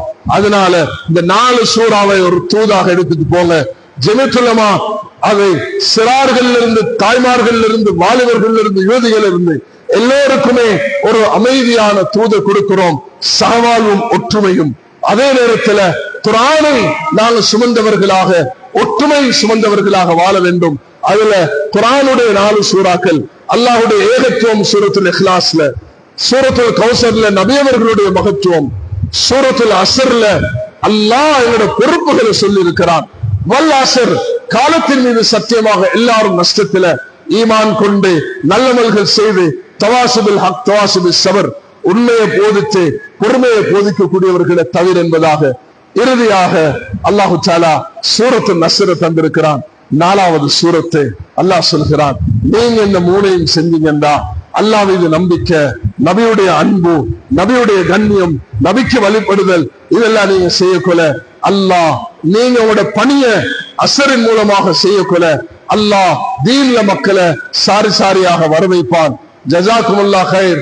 அன்பு நண்பர்களே, சகோதரர்களே, உலமாக்களே, இன்று பல அமர்வுகள்ல இருந்து மகரிப்ல இருந்து மாஷா அல்லாஹ் 2 மணி நேரமாக நீங்க எல்லோரும் இந்த சபையை கௌரவிச்சதுக்கு அல்லாஹ் உங்களையும் உங்களோட குடும்பத்தையும் இந்த ஊரையும் அல்லாஹ் நாட்டையும் அல்லாஹ் சிறப்பாக்கி வைப்பாராக.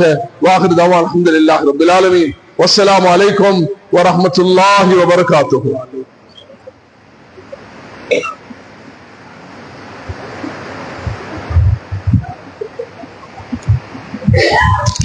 அஸ்ஸலாமு அலைக்கும் வரஹ்மத்துல்லாஹி வபரகாத்துஹு. அகிலேயே நியத்துலமா கல்யாணம் ஒவ்வொரு நாடராகியது பல்வேறுபட்ட துறை சார்ந்த திட்டங்களை மேற்கொண்டு வருகிறது. அதன் அடிப்படையில் புத்தளம் மாவட்டத்தில் பல நிலைகளிலும் பல வழிகாட்டுதல்கள் வருகின்றன. அதன் அடிப்படையில் புத்தளம் நகரத்திலே பாட்டில் புத்தளம் நகரிலும் பல நிகழ்ச்சிகள் தேசிய துணியாவிற்கு வருகை தந்த உலமாக்களால் நிறுத்தப்பட்டன. சுபோத்தொகை பின்னர் புத்தளம் பெரிய பள்ளி வாசலை உலமாக்களுக்கான வழிகாட்டல் நிகழ்ச்சி அலுவலகம் செய்யும் குரல் தலைவர்கள் ஒருவரான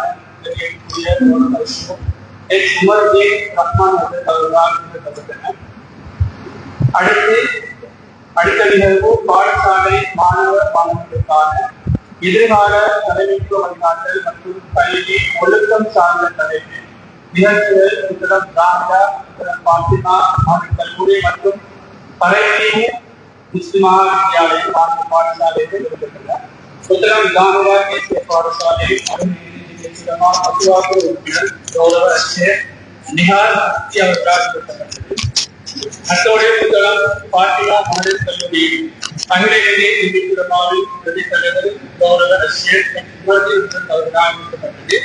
அத்தோடு தலைநீவு முஸ்லிம் மகா வித்தியாலயத்தில் அகிலேயே திண்டிபுரமா நிறைவேற்று உறுப்பினர் கௌரவ அச்சர் எம்எஸ்எல் நாவின் தகுதி பிஏ அவர்களால் நிறுத்தப்பட்டது. அடுத்து புத்தகம் நகரை முக்கிய யுமா பட்டுவாசல்கள் குத்துபா உரைகள் சமூக சந்ததிக்கு ஏமாற்றலால் நிறுத்தப்பட்டன. அத்தோடு சமூகம் தந்த தேசிய வெளிநாடுகளால் நகரை மேம்படுத்தி புத்தக பள்ளிவாசல் மற்றும் மணல்குண்டு சலாம் வாசல்களில் பெண்களுக்கான வழிகாட்டல் மற்றும் எடுத்தனர். அத்தோடு பொதுவாக முஜாபடி வாசல் மற்றும் வாசல் அத்தோடு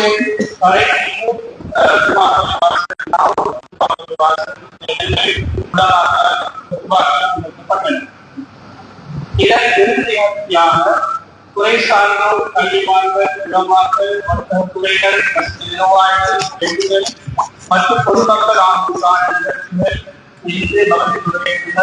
நிகழ்ச்சியை அகிலேயே இருக்கிறவாறு தேசிய தலைவர் கௌரவ